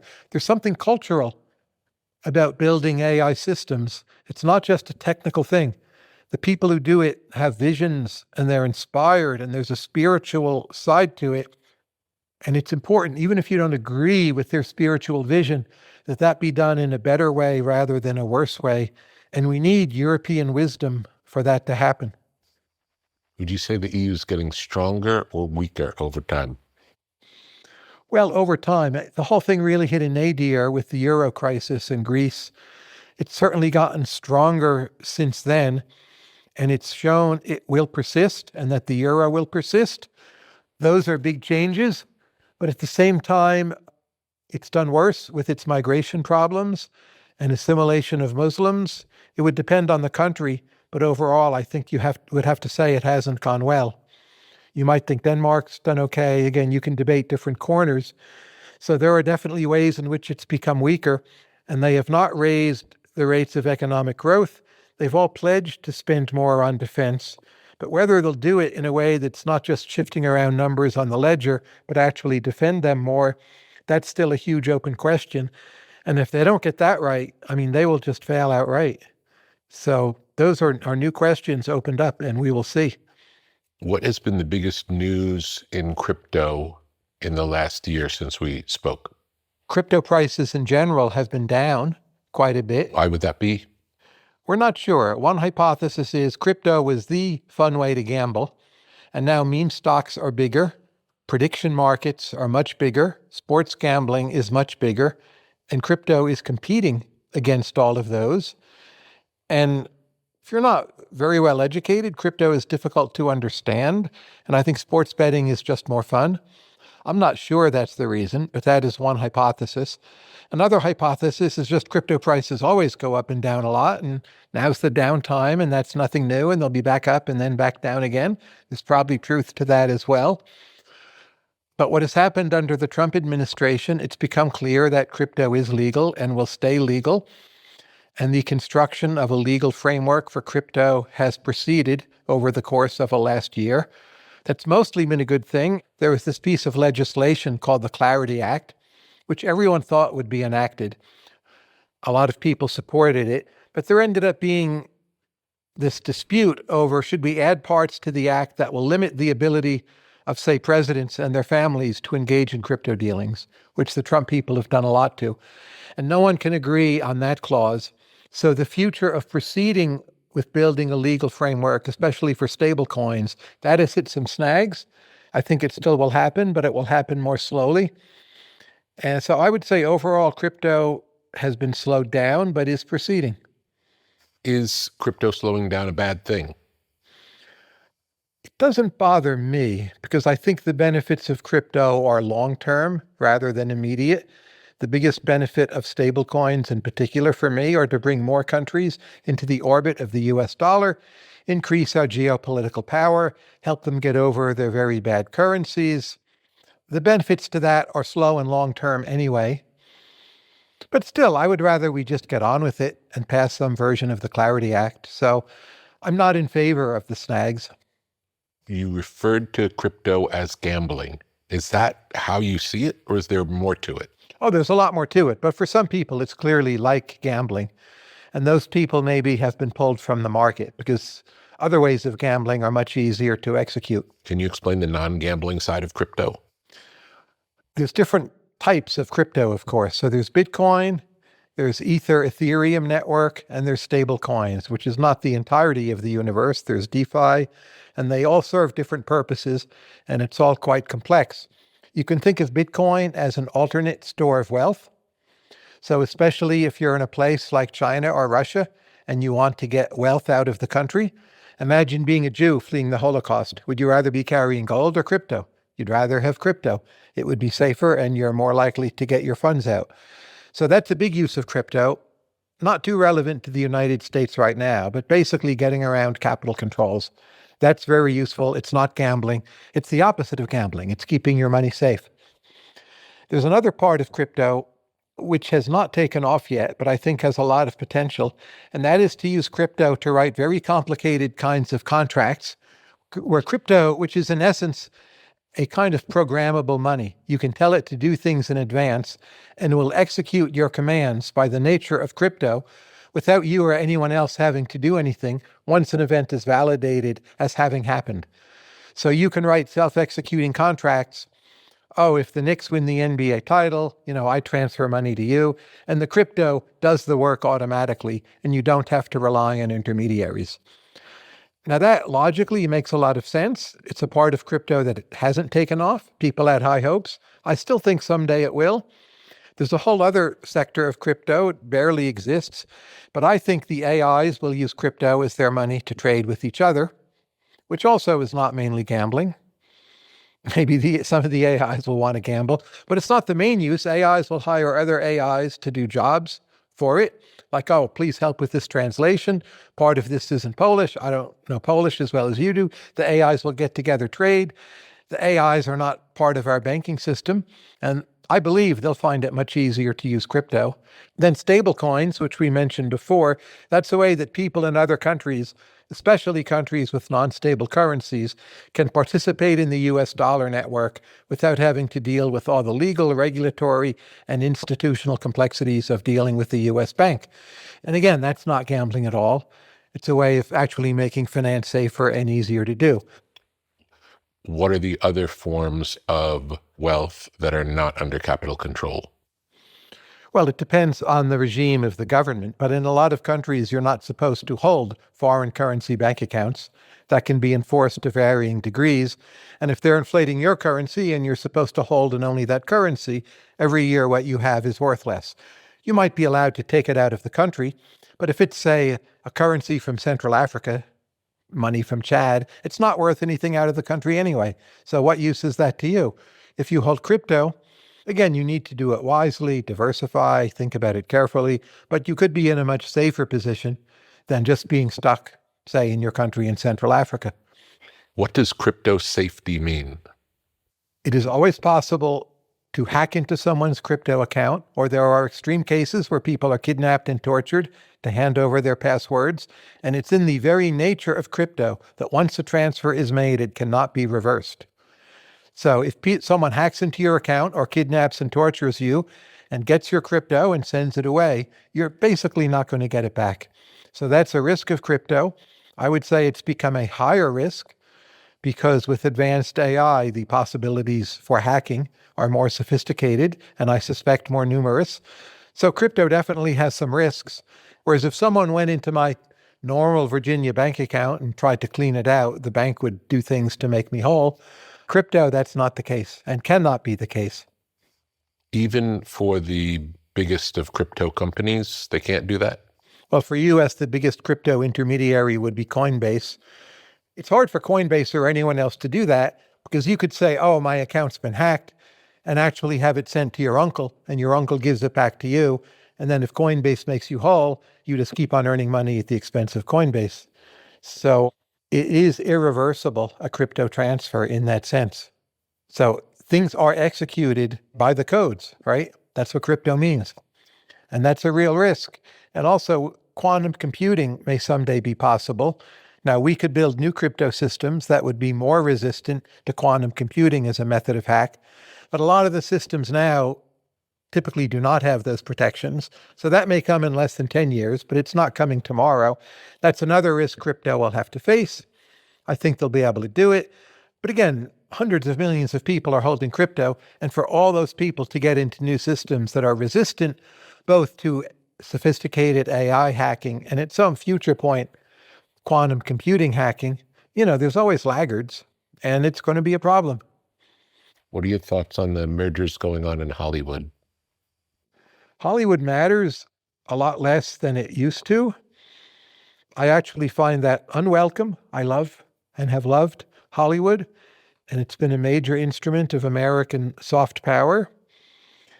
With the Odyssey being such a big deal, the new Spider-Man has done incredible box office. I have some hopes that movie-making Hollywood will come back. I think actually maybe they will.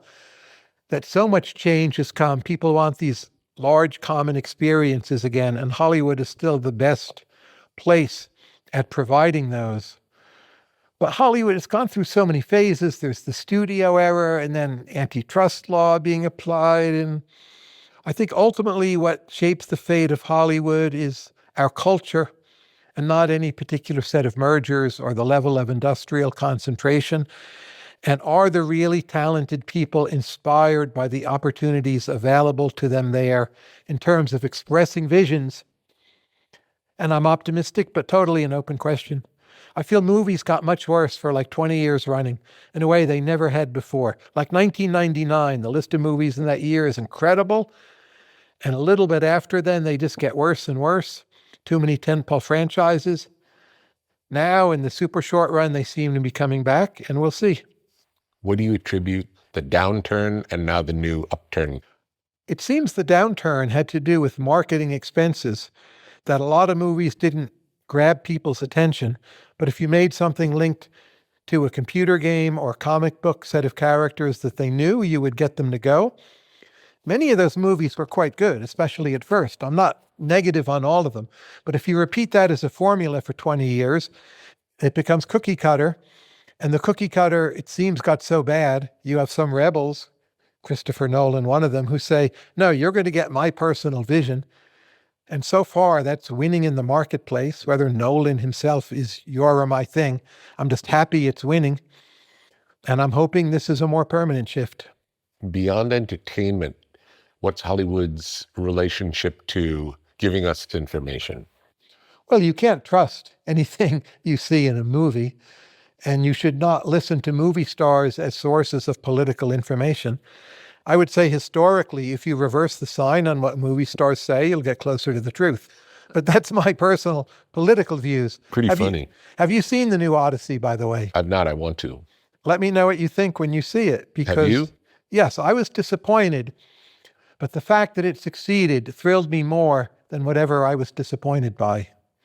I would say it took the Homer story and made it Christian, which is a clash that I would just have, like I loved the Mel Gibson movies that were Christian. I loved those. They were truly Christian. This is a clash that for me didn't work. Because it's a pre-Christian story, isn't it? Yes, and it should feel pre-Christian and in a sense teach us, well, here's what we got from Christianity is rejecting how things worked back then. And I felt a lot of it was miscast, and I didn't like much of the dialogue. It felt too modern. But visually, it had many fine moments. I thought a third of the movie was pretty spectacular. I was never bored. It got a lot of people to read or reread the book. And mostly, I'm happy it succeeded. I think it's a great event. How have incentives changed for newspapers and other mainstream media versus 30 years ago? Well, you say newspapers, but we hardly have them anymore.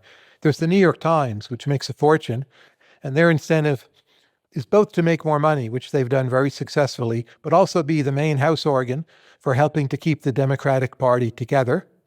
They failed at that mission, oddly, but they've been mega successful as a commercial enterprise. I find that ironic. It kind of makes me happy on both counts. Washington Post? Their people who read it is way, way down. Bezos gave it a new political vision that was broadly libertarian, but seems to have had basically zero influence. You would say that's a failure all round. They don't really have a market niche. They're number 2 to a New York Times, but the Times and the rest of the world put out enough content that we feel we don't need a number 2 to the New York Times. Wall Street Journal makes money, largely through corporate subscriptions. A business will get the journal and let their employees read it, and that's a good business model. And they're pretty good, and they have very good content, and that seems to be working. Financial Times probably makes money. Where else makes money? The others are mostly failing. Now, other countries, it becomes a long list, but in the US, we only have a few newspapers, and they're all a very different story from each other. What about cable news? Well, viewership is way down. Young people cut the cord. I think it has a highly uncertain future. I wouldn't buy into it or invest in it. What do you attribute the rise in the alternative press to? It's more fun. A lot of people do it themselves. You can pick what you want. It can be very niche when you want it to be niche. So if you wanted to spend the last few weeks only reading about responses to Christopher Nolan and the Odyssey, you could do it. You could never do that in the old days. It would fill 24/7 your time. So that's just a dominant business model. And I don't see that mainstream media can really fight back against that so much. But there'll always be room for a few very focal properties, probably owned by billionaires, New York Times, Wall Street Journal, maybe The Economist, corporate owned, partly. And those will survive as like franchises. Like The Economist, Atlantic, they make a lot of money holding events. Everyone's heard of Atlantic or The Economist. So you'll go to their events, they get famous people to speak at their events, and they make money on the events, and maybe the product itself is a loss leader. That seems stable, but again, you're only going to have a few of those. Why do you think Bible sales have exploded and church attendance has been increasing for the first time in more than 70 years? I'm surprised it took so long. So there's something about secular philosophy that does not satisfy people fully. It might some people, but people as a whole, I feel it's not enough for them. And you can debate how much of a mental illness problem is there, or problems with too much pot smoking, or looking at too much porn, or disagreements, between the two sexes. But they're real issues. And religion offers you an alternative that I think for large numbers of people is a better life and a deeper understanding of the world than what you get from a lot of secular philosophers. And again, I say this as a non-religious person, but I see the great value in it. And that people are choosing this, or at least they're religion curious. Again, I'm just wondering why it took them so long. But it's a great development. Elon Musk says there isn't enough reproduction, and Bill Gates says there are too many people on the planet. Are there too few or too many people on the planet? Elon's right, Bill is wrong. Now, a shrinking population is okay if you do it for a small number of years, but you keep on doing it, you asymptote to near zero, or maybe you're left with the Amish. That's a terrible outcome. And how do you afford paying for things? And who runs the infrastructure? So, yeah, Bill's just wrong. Well, the belief that there are too many people on the planet has been a pretty mainstream belief for quite some time. My whole life. What do we do with that? Well, I think if you're back in the early 1970s, when there are regular famines in Bangladesh, India, to think there were too many people in the world, while it was quite wrong, I can at least imagine why people felt that way, as you need to get yourself inside the heads of the Europeans on AI. People were dying of starvation all the time. It seemed numbers was a problem. But we have the Green Revolution, which manages to feed many, many, many people in South Asia. Death by starvation is much, much, much smaller a problem than it had been. And you have an economy like China. Maybe per capita income then was $250 per person. And now it's debated what's the right number, but it's quite high. And people are not starving very much there, if at all. And we've seen progress in the problem areas, not all of them, but so many that we now know that's possible. And we've seen birth rates fall way faster than we ever thought could be the case. We need to change our mind. Now, when I was alive and aware of all this in the 70s, I was convinced that so many people were not a problem. They would call forth the demand for these innovations that would solve the hunger problem, and they did. But again, I think it's an understandable mistake. But it's still mainstream belief. These things die so slow and hard. It has to do with lags in everything. People coming back to religion, people adopting AI. We live in a world so full of diffusion lags. It's one of the most important concepts, I think, for understanding the world, is how long things take. Do you think there'll come a time when everyone is in agreement that more people would be better than less? I hope not, because that means we've overshot on the downside, but I suspect that time will come. Are we on that trajectory now? Well, when you say we, the United States, I think, is at about 1.63, but we are very good at taking in and assimilating immigrants. So I'm not worried about the United States. But most of Latin America, where immigrants do not necessarily want to go, and they have much less wealth, They're at fertility rates much lower than ours, often in the range of 1.3. And I think they already are in the problem range and we are not. So it will depend on the country. Japan? But Japan is actually now the highest in East Asia. They're at about 1.3, which sounds miserably low. But like coastal China is at 1.0. South Korea is well below 1. Didn't China used to have a rule about how many children you could have? There was a one-child policy, which was a huge mistake. And it coerced people, like forced abortions, like many terrible things happened. But apart from the coercion side, just they shouldn't have acted to force down the population, but they bought into these overpopulation ideas of the 70s, 60s and 70s, and made one of their biggest mistakes ever. And now they regret it. And they're trying to get people to have more kids. And I think another thing that's happened, again, this varies with the country, but the political views of men and women are more different, much more different than they used to be. And that reflects the worldviews are more different. It's a kind of gender polarization. So people get married later. It's harder for women to find men to marry they don't think are creeps. It's harder for men to find women to marry who might be willing to raise a family and not focus on their career. So even if they find each other, if everyone marries at 30 rather than 23, of course you end up with more kids. And that particular side of it, it's very hard to reverse. People just don't want to marry someone they don't like. Like find some left-leaning liberal woman like in Washington, D.C., who's 31 years old, has a master's degree in public policy, and tell her she should marry a Trumper. Good luck. Like, she's not going to do it. I don't care what bounty you pay her. It used to be more like people were clustered either toward the center or they were less political or less on social media. And it was easier that you'd be closer to begin with or easier to look the other way. And that world is gone. And it's hurt fertility. Is this a global problem or is this a DC problem? It's not a global problem, but it's a problem in many countries. South Koreans tell me it's a huge problem in South Korea.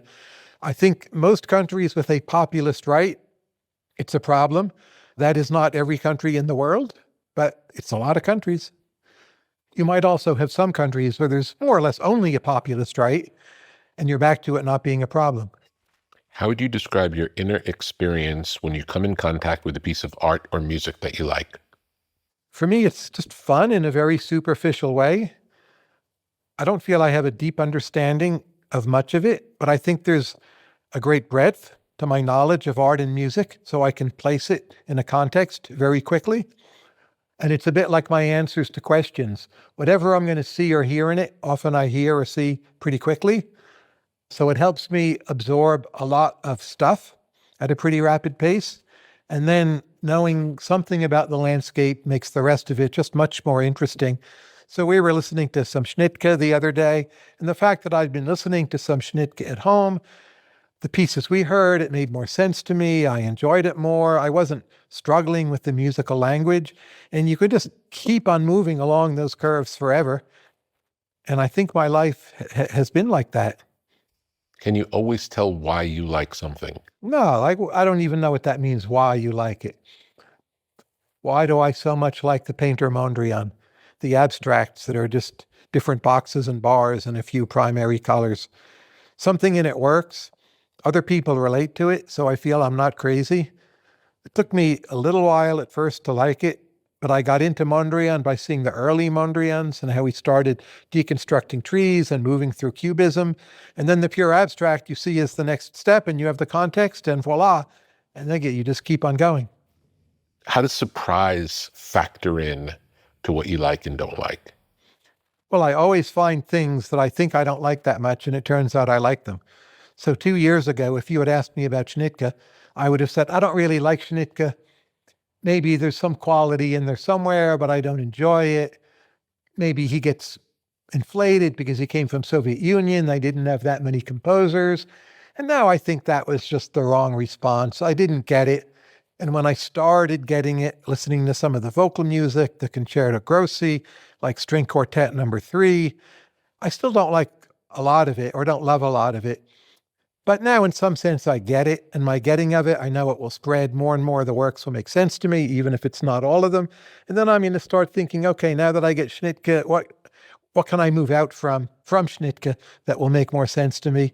And again, glide along the curve, keep on going. It never has to stop. Is there any part of it where you feel like it's good for you to like these things? I don't know. I put a lot of time into it. It means like we can sit around and talk about it and have fun. Like that's good for me. But it's not very, very practical thing to do. Like when you're a child, often kids don't like broccoli or don't like cheese or don't like mushrooms. And then at some point you develop a taste for some of those things. I think it's a good attitude to have that you should sample art that might be good for you, even if you don't like it, that you'll get to good places, even though sometimes you might conclude you were right to begin with. And people who only want things they like, it's easier to stagnate. What's the most interesting place you visited since I saw you last? I was in Cape Town, South Africa, and I've developed this love for South Africa. It just has a whole set of problems and virtues you don't find anywhere else. Nowhere else in the world is like it. I read not long ago the Gini coefficient for South Africa. That's the measure of income inequality. South Africa is the only country where the Gini coefficient is the same as it is for the whole world. So it has rich people, it has poor people, it has a middle class, it has this, it has that, it has migration issues, it has all these different cultures, it has phenomenal arts and music. And it's so apart from what we, at least as North Americans, think about. It doesn't affect our world very much. Okay, fall of apartheid was a big deal. People for moral reasons played that up, but now that it's happened, it's become more or less forgotten. But it's one of the most interesting places. Obviously, with English, you can do everything there. That's nice. There's a direct flight from where I live. That's nice. So I'm hoping to go again in January to Johannesburg and Durban. Have you spent time there before? It was my second trip, and the second trip was better than the first. That's always a good sign. How long apart were they? 2 years. It didn't feel that it changed that much, but like the currency was much stronger. A good sign for them. It was more expensive, though it's still pretty cheap. It used to be the power always went out there. I didn't have that problem on either trip. So there's some real recovery there that does not get a lot of press. Like you listen to Elon, who's from there, and it's all falling apart. I think maybe parts of the country are falling apart, but some parts are revitalizing, and it's a complex, mixed story. Let's talk about jobs. I think the big shift will be how your job interacts with AI. Noah Smith had a very good column where he says in a lot of fields, heroes will go away. So if you're a mathematician, the idea that you will prove Riemann, it's probably gone. You might prompt your AI to prove it with you. You'll get some credit, but you are not the hero in the way Einstein or von Neumann were heroes. So you will be enablers. Everything will be a funny kind of co-authored. That will attract a different set of people. Maybe our top achievers will be less megalomaniacal, which could be bad, by the way, and more cooperative, which may have some upside, and more willing to subordinate themselves to certain kinds of processes. And I think that's a big change. That, like, I'm an economist. It used to be what I would call my research. That day will be over within a year. I think it's maybe over already. Now, I'm old enough it won't affect me. But if someone's becoming an economist now, it's a totally different job. You're in a way a glorified kind of software engineer, but pulling the levers on economic problems rather than programming. But you're not the economist anymore. So again, I don't know how the world will adjust to all that. I think we'll have much better economics and better research and better reasoning, but it doesn't mean the world will do a better job. We might not trust the machines, for instance, or we might not attract the top talent if you can't be the big hero. So I think a lot of people will have new jobs where they do things like gather data for the AIs or participate in AI-led experiments. And those will be well-paying jobs. And they won't be that much tedium, but they're not jobs that anyone is expecting or really looking forward to per se. You don't aspire to be a man who gathers data for the AIs. Maybe someone is. I think over time, but right now, few people are thinking about it. But there's so much data in the world, in companies, in governments, like in your archives, in your correspondence. It's not in the AIs. And over time, a lot of it will be, and it will make the AIs smarter and broader. And someone has to put it there, data on climate, on animal migrations, on results of biomedical tests. So this is more and more and more, like this job never ends. And it will be done by humans. It wouldn't shock me if someday it was, I don't know, like a fifth or quarter of the labor force. But no one says right now, oh, I want my kid to grow up and gather data for the AIs. No, but because we don't have context for that. That's right. But it will come, that context. That could be the doctor or lawyer of the future. Yes. And you'll have to be probably creative getting the data. If it's routine, riffling through files, AI can just do it. But if it's knocking on someone's door and persuading them their corporate archive will be put to good use, that may be a relationship kind of thing. What's the largest a company can grow and run well? Well, the jokey but true answer is either 50 or 150 employees, depending on whom you ask. That something fractures past a size that's pretty small. Some people relate this to the Dunbar number, which is the number of people we supposedly knew in primitive societies. That once you get past the size of the tribe, things become bureaucratized and just stop working well. And I think that's basically true, that even large companies that are super efficient on paper, they achieve the efficiency by scale. Like Amazon sends around a lot of stuff. But when you deal with them, they don't feel very efficient at all. And they're not. They're big bureaucracies. And sometimes they even feel worse than dealing with the government. When we spoke a year ago, you said that if AI could raise growth rates 1 full percentage point, it would solve the budget crisis. And then you said you gave it a 30% chance of happening. In the last year, with the speed of innovation, have the odds changed? The odds have gone up, and this makes me happy. But keep in mind, this is a tricky calculation. So if we hold current spending on a constant trajectory, the AI is likely to solve the problem. But politicians, as they start seeing the problem is being solved, they'll want to spend more. So it becomes another race. They may outrace in their spending propensities the ability of the AIs to solve economic problems. So in that sense, I'm still skeptical. But just keeping the current paths as given, I worry much less about budget deficit. I think AI won't eliminate it, but will make it all quite manageable. Without AI, how big of a problem would it have been? We would have approached debt to GDP ratios of 200%. I think it was in a dozen years. I could be off a little there, but not too far away.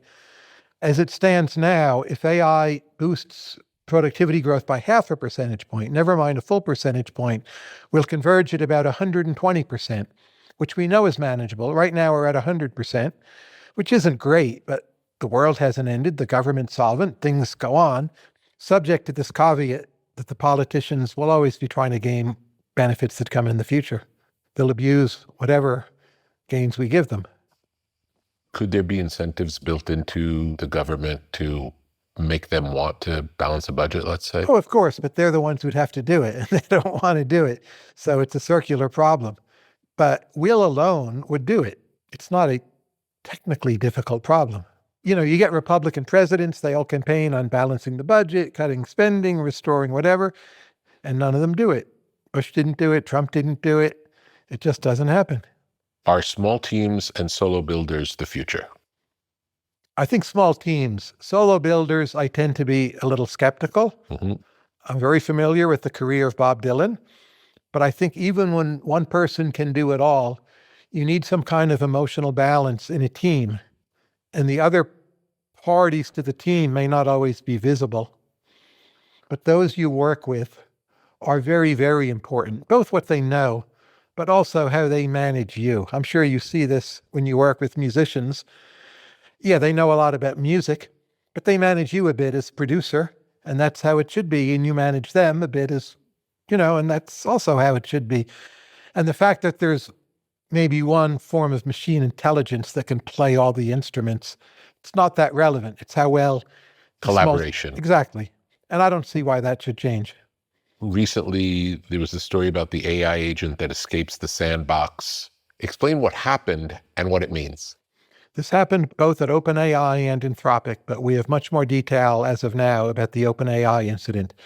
So it was a particular model that did not have full security safeguards because they were testing it for security issues, which is something they need to do. But obviously, when you're on that kind of test, you're testing the very thing you're worried about.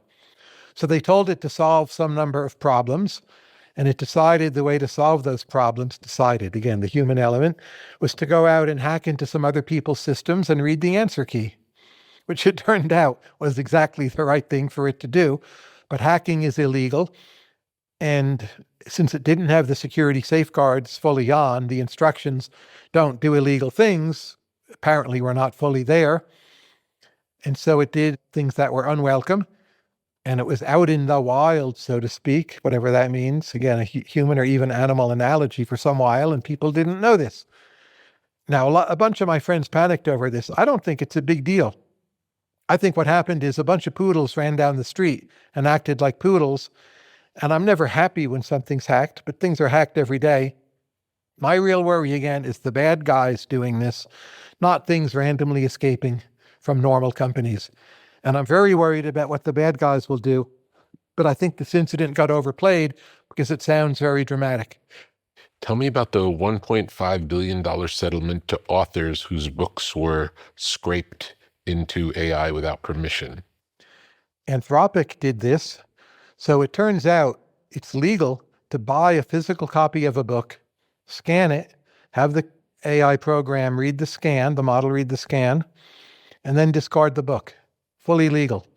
What it is not legal to do, but it's quicker, is to take illegal downloads online and send AI around to read those PDFs. When you say discard the book, does that mean the book has to be destroyed? Doesn't have to be, but there's no use for the book. They just throw it out. There's no one for one. If you put the book into the AI, then you have to destroy that copy. No, you don't have to. You could donate it to the public library or something. But what I've read is they destroyed them.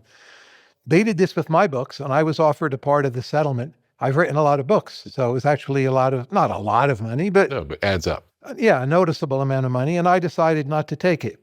I was honored that they would want my books. Yeah. And that whatever I wrote was fed into their models. So, but look, they broke the law. The court made a decision following the law. Anthropic is willing to pay the settlement. So you could say justice was done, but I'm not upset. Isn't there an argument that all of the material in the Pioneer models essentially is stolen material? Copyright law is tricky. So you can read something and learn from it, and it's not stolen. You can listen to Chuck Berry and learn from the guitar licks. It's not stolen. When does it become stolen?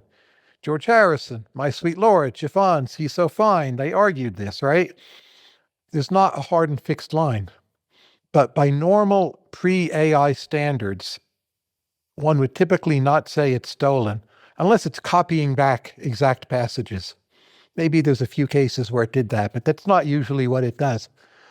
Now, if someone says the laws were made before AI is here, we need to change the laws in some manner, that to me makes sense. But given the laws we have, I don't think it would count as stolen. What do you know about AI companionship? Many millions of people use AIs as their companions, their therapists. Sometimes they're called AI girlfriends and boyfriends. I'm not sure that's the right word, but they serve some functions of girlfriends and boyfriends, though not one very particular function. So like the movie Her. Exactly. That was an AI girlfriend, I guess you would call it, or wife. It was debated at first, will there be more AI boyfriends or more AI girlfriends? And if you think on average, I know this is a cliche, but it's probably true on average, women want conversation a bit more and men want sex a bit more with qualifications. But that means more AI boyfriends. I think that's what we're seeing. Like the AI is very understanding. They give, I would say, maybe too much positive feedback, but they're not negative. They'll reaffirm you, but they'll question you if you ask them to. And people find this alluring. What are your thoughts on students using AI to cheat? It's not great that the students do it. They're breaking a law of some kind. But it's a wake-up call to higher education that if the AI can cheat so effectively, you're not teaching a useful skill. So we, as higher educators in general, have done very little in response other than complain. This is a sign of a kind of bankruptcy at that level. And we need to get our act together. And so far, I'm not seeing positive steps. What would be the steps? This is what I've proposed. that a third of the curriculum be nothing but teaching students how to use AI. And for that third, you're supposed to, quote unquote, cheat. The question is, how well have you learned to work with the models? And then another third of the curriculum would be things like putting people in rooms with pencil and paper, lock the door, blue book, and have they learned to think, have they learned to write on their own? Which we were not doing anyway. Like, don't think AI is the problem. Yeah. Most students already couldn't write. So that would force us to teach them how to write. For that to work, you've got to be willing to fail people or give them lower grades, which we've not been willing to do. So you commit to truly teaching them how to write and think. You commit to teaching them how to use AI. It's a lot of extra work for professors. That's why they don't want to do it. And they may not be good at the new skills. Like, our students could more readily teach the professors AI than vice versa. Maybe that's the future, is reversing the roles in universities. Maybe, but you can imagine bureaucratically how hard that is to pull off. And then you have accreditors who'd be like, what's this? So I don't see anything good happening soon. We're sticking our necks in the sand, admitting it's a problem, but basically saying we're not going to do anything about it yet and waving our hands a lot. It's bad. I think that's a really helpful framing to understand that if the AI can cheat, we're teaching the wrong thing, because if the AI can do it, what we're teaching is obsolete already. Yeah, no one will give you a job for doing that which the AI can do anyway. Yeah. So things like charisma, the AI cannot do. Now, most schools do not teach charisma. There's some things in a business school that might. I wouldn't say there's zero of this, but there's not much. We should do much more to teach directly, indirectly charisma, different kinds of networking skills. But if you're a professor, you've been teaching supply and demand for 25 years, all of a sudden someone comes along and says, well, now you've got to teach people how to be charismatic and build small teams, which you probably can't do yourself. So you don't want to do it. Like, it is unreasonable, but it's also understandable in some other way. Like, you wouldn't be good at it. So the whole system is stuck. If a new university was built today based on where we are, how different would it look than what's taught in old universities? There will be in time, but it will take a lot of time. Now, there's a non-university, it's a primary school called Alpha School in Austin, Joe Lemond, that's doing this. It seems to be going great. Colleges and universities, there's an issue with accreditation. And also, we rely pretty heavily on foreign students. There's nothing wrong with that. But for the foreign student to get a visa, your school has to be accredited. A school like this would not get accredited. So that's the law at fault. So there's really a lot of different obstacles. Tell me about the new aesthetics program. This is with Patrick Collison. He and I were both struck by a common observation that so much of our world, especially in the United States, it's no longer beautiful. Or saying in Tuscany, you see old parts of the city and new parts of the city. Almost universally, the older parts of the city are much more attractive than anything done recent. Yet the world is much wealthier. We're not stupid. People, for whatever mysterious reasons, seem to have lacked some will to make things more beautiful. And we felt by drawing attention to this, we started with a series of grants, that we would help try remedy this. It's a huge uphill battle, but we found an incredible receptiveness from people that surprised us. Very little opposition. Like, usually you do something, there's a lot of opposition. We haven't found that at all. People like, yes, this is overdue. It's not the same as succeeding, but I think we hit a real chord, a bit like how religion is hitting a chord with a lot of people. You go to a place like Buffalo, New York, the newer stuff is just hideous. And why do we have to do that? We're the kind of the richest country on earth. So that's our driving motivation. They may be directly related, the beauty and the religion. Absolutely. And Patrick himself is writing a piece on this, the loss of the sacred in the beautiful. I don't know if he'll publish the piece, but he and I are both convinced that's a big part of the puzzle. Yeah. People truly have to be inspired, and we lost some of that. It's an interesting question. How much can you get it back by looking to the past, or do you need to create a new version? I don't feel we know that yet. Like, there's people I know. It's probably both. Maybe both, yeah. But like, their vision is, oh, we need to bring back Art Deco. And I love Art Deco, but that doesn't quite feel right to me. Yeah. Like, oh, we've got to bring back what the Renaissance did. which was maybe the greatest achievements, but that doesn't feel right to me. So Patrick and I, we want to do much more in this vein. We're not sure what the next steps are. We have some small group meetings planned to just talk about it. But here we are. We've done an initial salvo, you could call it. I love it. And I think New Aesthetics is the right name. We're not committing to any single vision. Yeah. That's inappropriate. But like, hey, people, wake up. What are the secrets of identifying talent? I think most people are not very good talent spotters. There's just some intuition. Maybe it's 1 or 2% of the population have it. And if you have it, you can learn more from others. But if you don't have it, it fundamentally cannot be taught. You can teach people to avoid certain obvious mistakes, but you can't teach them that special skill. And it's some mix of spotting the passion in people, but the vision and also the discipline to actually see through on the execution and to somehow get it when the whole picture is there in another individual. You learn things by example over time, but I think that initial talent, it's very difficult to write down what it consists of, and most people don't have it, and it's quite intangible. And it gets to what are the things that are very, very hard to teach the AIs to do. What does your book about it say? It's called talent. So I think there's 2 categories of people. The people who are not that good at it, you can double their efficacy just by teaching them to avoid obvious mistakes. And that's very useful. But at the end of the day, they're still not that good at it. But they could hire assembly line workers for a big company and not make grave mistakes. And then the people who are good at it, if you teach them like how to think about IQ or personality or what's a good interview question or here's a bunch of case studies you could look at, I think they really can learn a lot because they're building on something they already have. Just like you can teach someone very skilled at music a lot about music in a way you couldn't teach another person. But so much of that is accumulated over experience. It's a hard topic to write a book about. Yeah. Daniel Gross is my co-author. He works on AI for Meta now. He and I did our best. What would be an example of a good interview question? You want to get people out of prep and see what they're really like for any creative job. If it's an assembly line worker, you might just care about conscientiousness. Like my sister will say, I'm just looking to hire someone who'll show up in the morning. That's fine. Mm-hmm. If you get them talking about anything that you know something about, I feel you've won the interview. And you just sense, did they care about what they did? What was their command of detail? Did they appreciate? Did they value things intrinsically?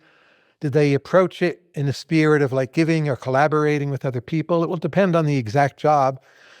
But you see when they're not talking about their job history, where everyone is prepared with a series of semi-lies or truths stretched. But get them talking about, their trip to Tuscany, whatever, anything, what they listen to in music. I think the real person comes through. I've heard you ask podcast guests about their production function. What are yours? I'm a very regular producer. I'm always in bed before midnight. I'm always up at about 6:30, 7 a.m. in the morning. I don't drink. I don't do drugs.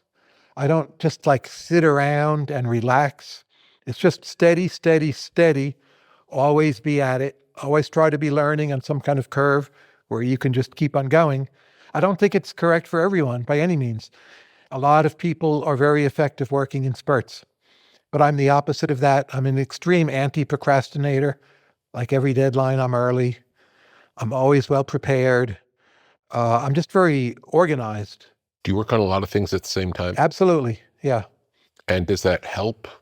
I think it helps, but I can't be otherwise. I would get bored. So it doesn't matter if it helps. If I learned it didn't help, I wouldn't give it up.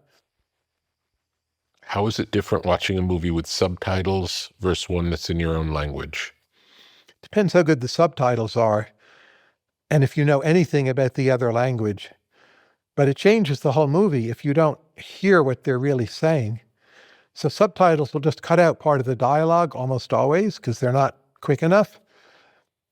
And languages are so different. You're choosing one way, and it's not being chosen by the director typically, or even if the director is involved in the subtitles, it's just never the same. And I can understand German and Spanish pretty well. So I see movies in German and Spanish and I see the subtitles. And I'm just like shaking my head, like, oh. And then I see a movie in like Norwegian, which I don't understand. And I know how much I'm missing.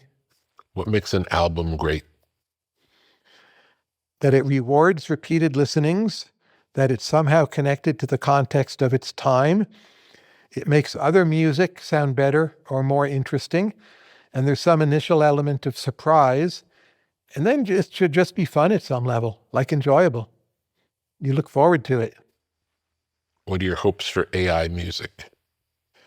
I have yet to hear anything that has wowed me. It seems currently quite useful for generating background tracks for generic productions, which is a lot of the music world. Nothing against that, but it doesn't interest me. And I said to the Suno people, giving you all a challenge, I want to know when you will produce a song that is obviously great on a par with Here, There, and Everywhere by the Beatles, Paul McCartney, or like Send in the Clowns by Stephen Sondheim. And they admitted they haven't done it. And I think they or someone else will do it. I don't know, timetable, 3 to 5 years, but it doesn't feel imminent to me. Tell me your thoughts on abstract expressionism being a CIA psyop. Well, a lot of the abstract expressionist painters and institutions were funded by the CIA or offshoots of the CIA. I don't think it was all that important. They had pretty healthy commercial markets. It was a style on the rise. Keep in mind, the CIA is a bureaucracy, as are spies from most countries, and they want to take credit for things that they deserve no credit for. So they look at what is doing well, and they try to fund it and claim credit for it. So a lot of spying is just bureaucratic reaction to events already underway, because they're these large, inefficient institutions. And that's what I think of CIA funding of abstract expressionism. It didn't really matter. They did it to propagate their own bureaucratic survival and get a continuing budget. And you've got to pick some winners, and they're not great at picking artistic winners. So they just look at what are the trends, and like you can do that. Now you do it really well with AI, but even then you could do it. Just ask a few smart friends in New York City, and they'll tell you. What are the main things that contribute to a nation's mood? General feeling of optimism, pessimism?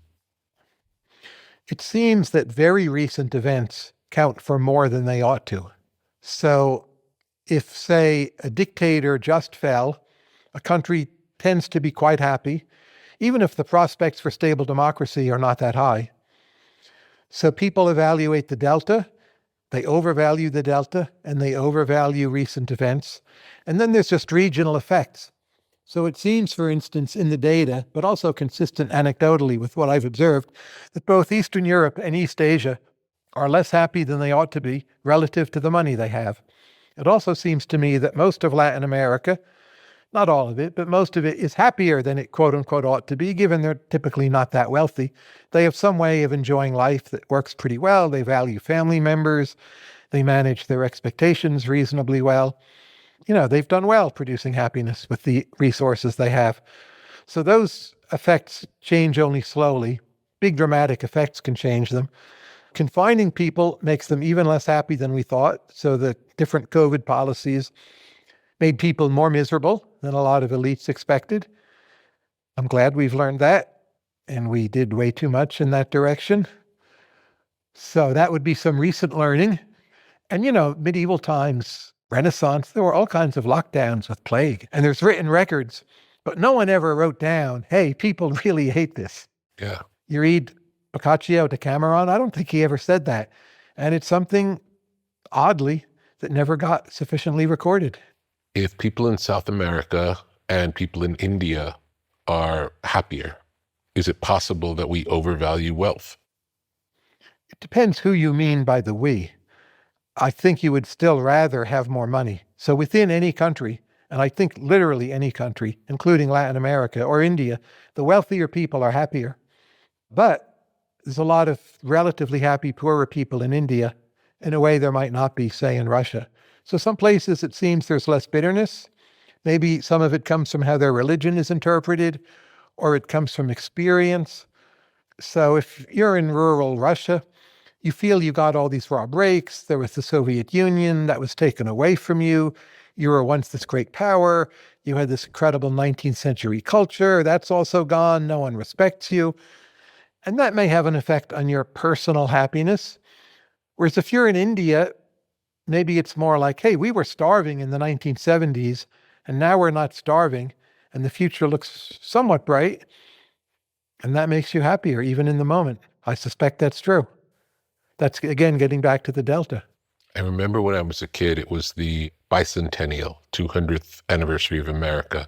People were into it and excited and positive.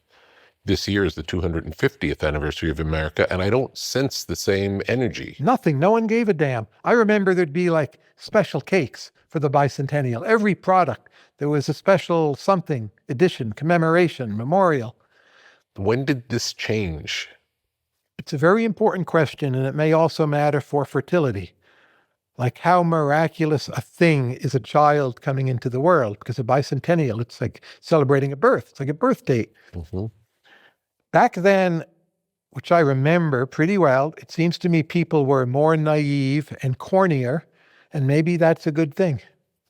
When is being smarter a disadvantage?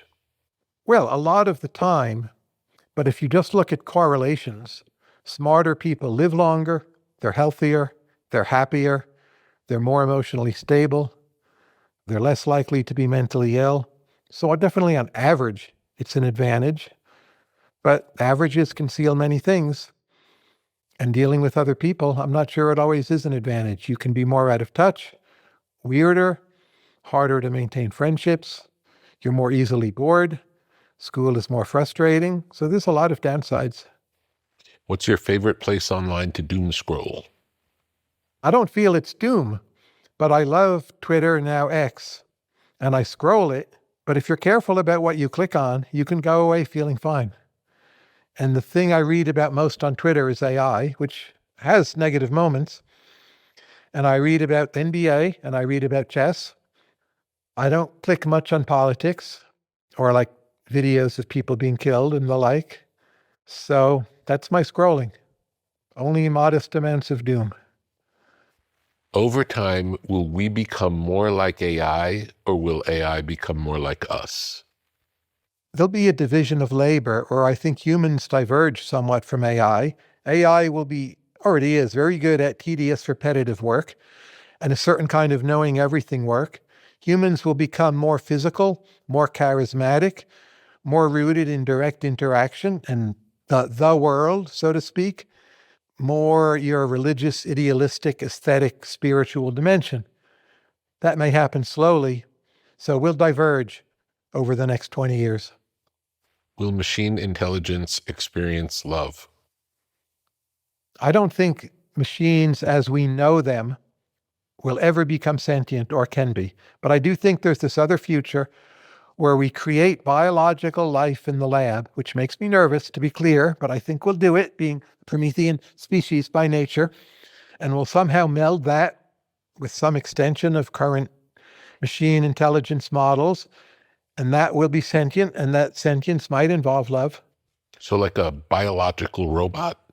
Something like that, yes. I think it will be more biology than robot. But where do you draw the line? Like, I'm wearing glasses. Does that make me a robot? No, but close. You keep on adding things. At some point, you're like, okay, Tyler, you're a robot now. Say they give me an artificial set of organs. Yeah, the $6 million man. Exactly. So at some point, we're the $6 million man and we feel love. Is that still the person? Is it the robot? But I think further out, we'll create life in the lab. It'll be some new life form. It will have feelings, whether those we would call love is harder to say. And it will be connected to the extensions of our current AI models. So it'll be super smart. And that, I think, could be really dangerous. I'm not really in favor of that. But it's not what we're doing right now. Is anybody working on that right now? Yes, there are a lot of people working on it. They're very far from succeeding. But like I said, we are a Promethean species.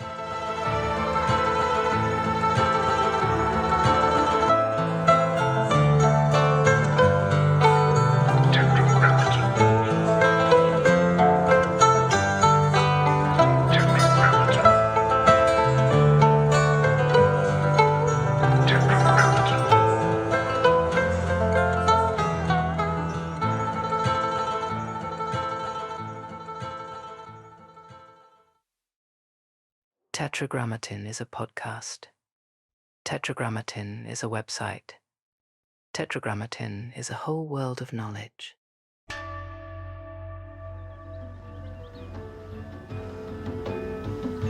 What may fall within the sphere of Tetragrammaton?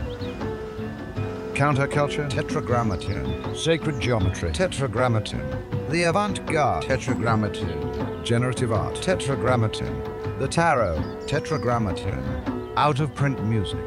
Tetragrammaton. Biodynamics? Tetragrammaton. Graphic design? Tetragrammaton. Mythology and magic? Tetragrammaton. Obscure film? Tetragrammaton. Beach culture? Tetragrammaton. Esoteric lectures? Tetragrammaton. Off-the-grid living?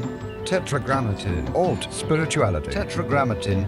The canon of fine objects? Tetragrammaton. Muscle cars? Tetragrammaton. Ancient wisdom for a new age. Upon entering, experience the artwork of the day. Take a breath and see where you are drawn. Tetragrammaton.com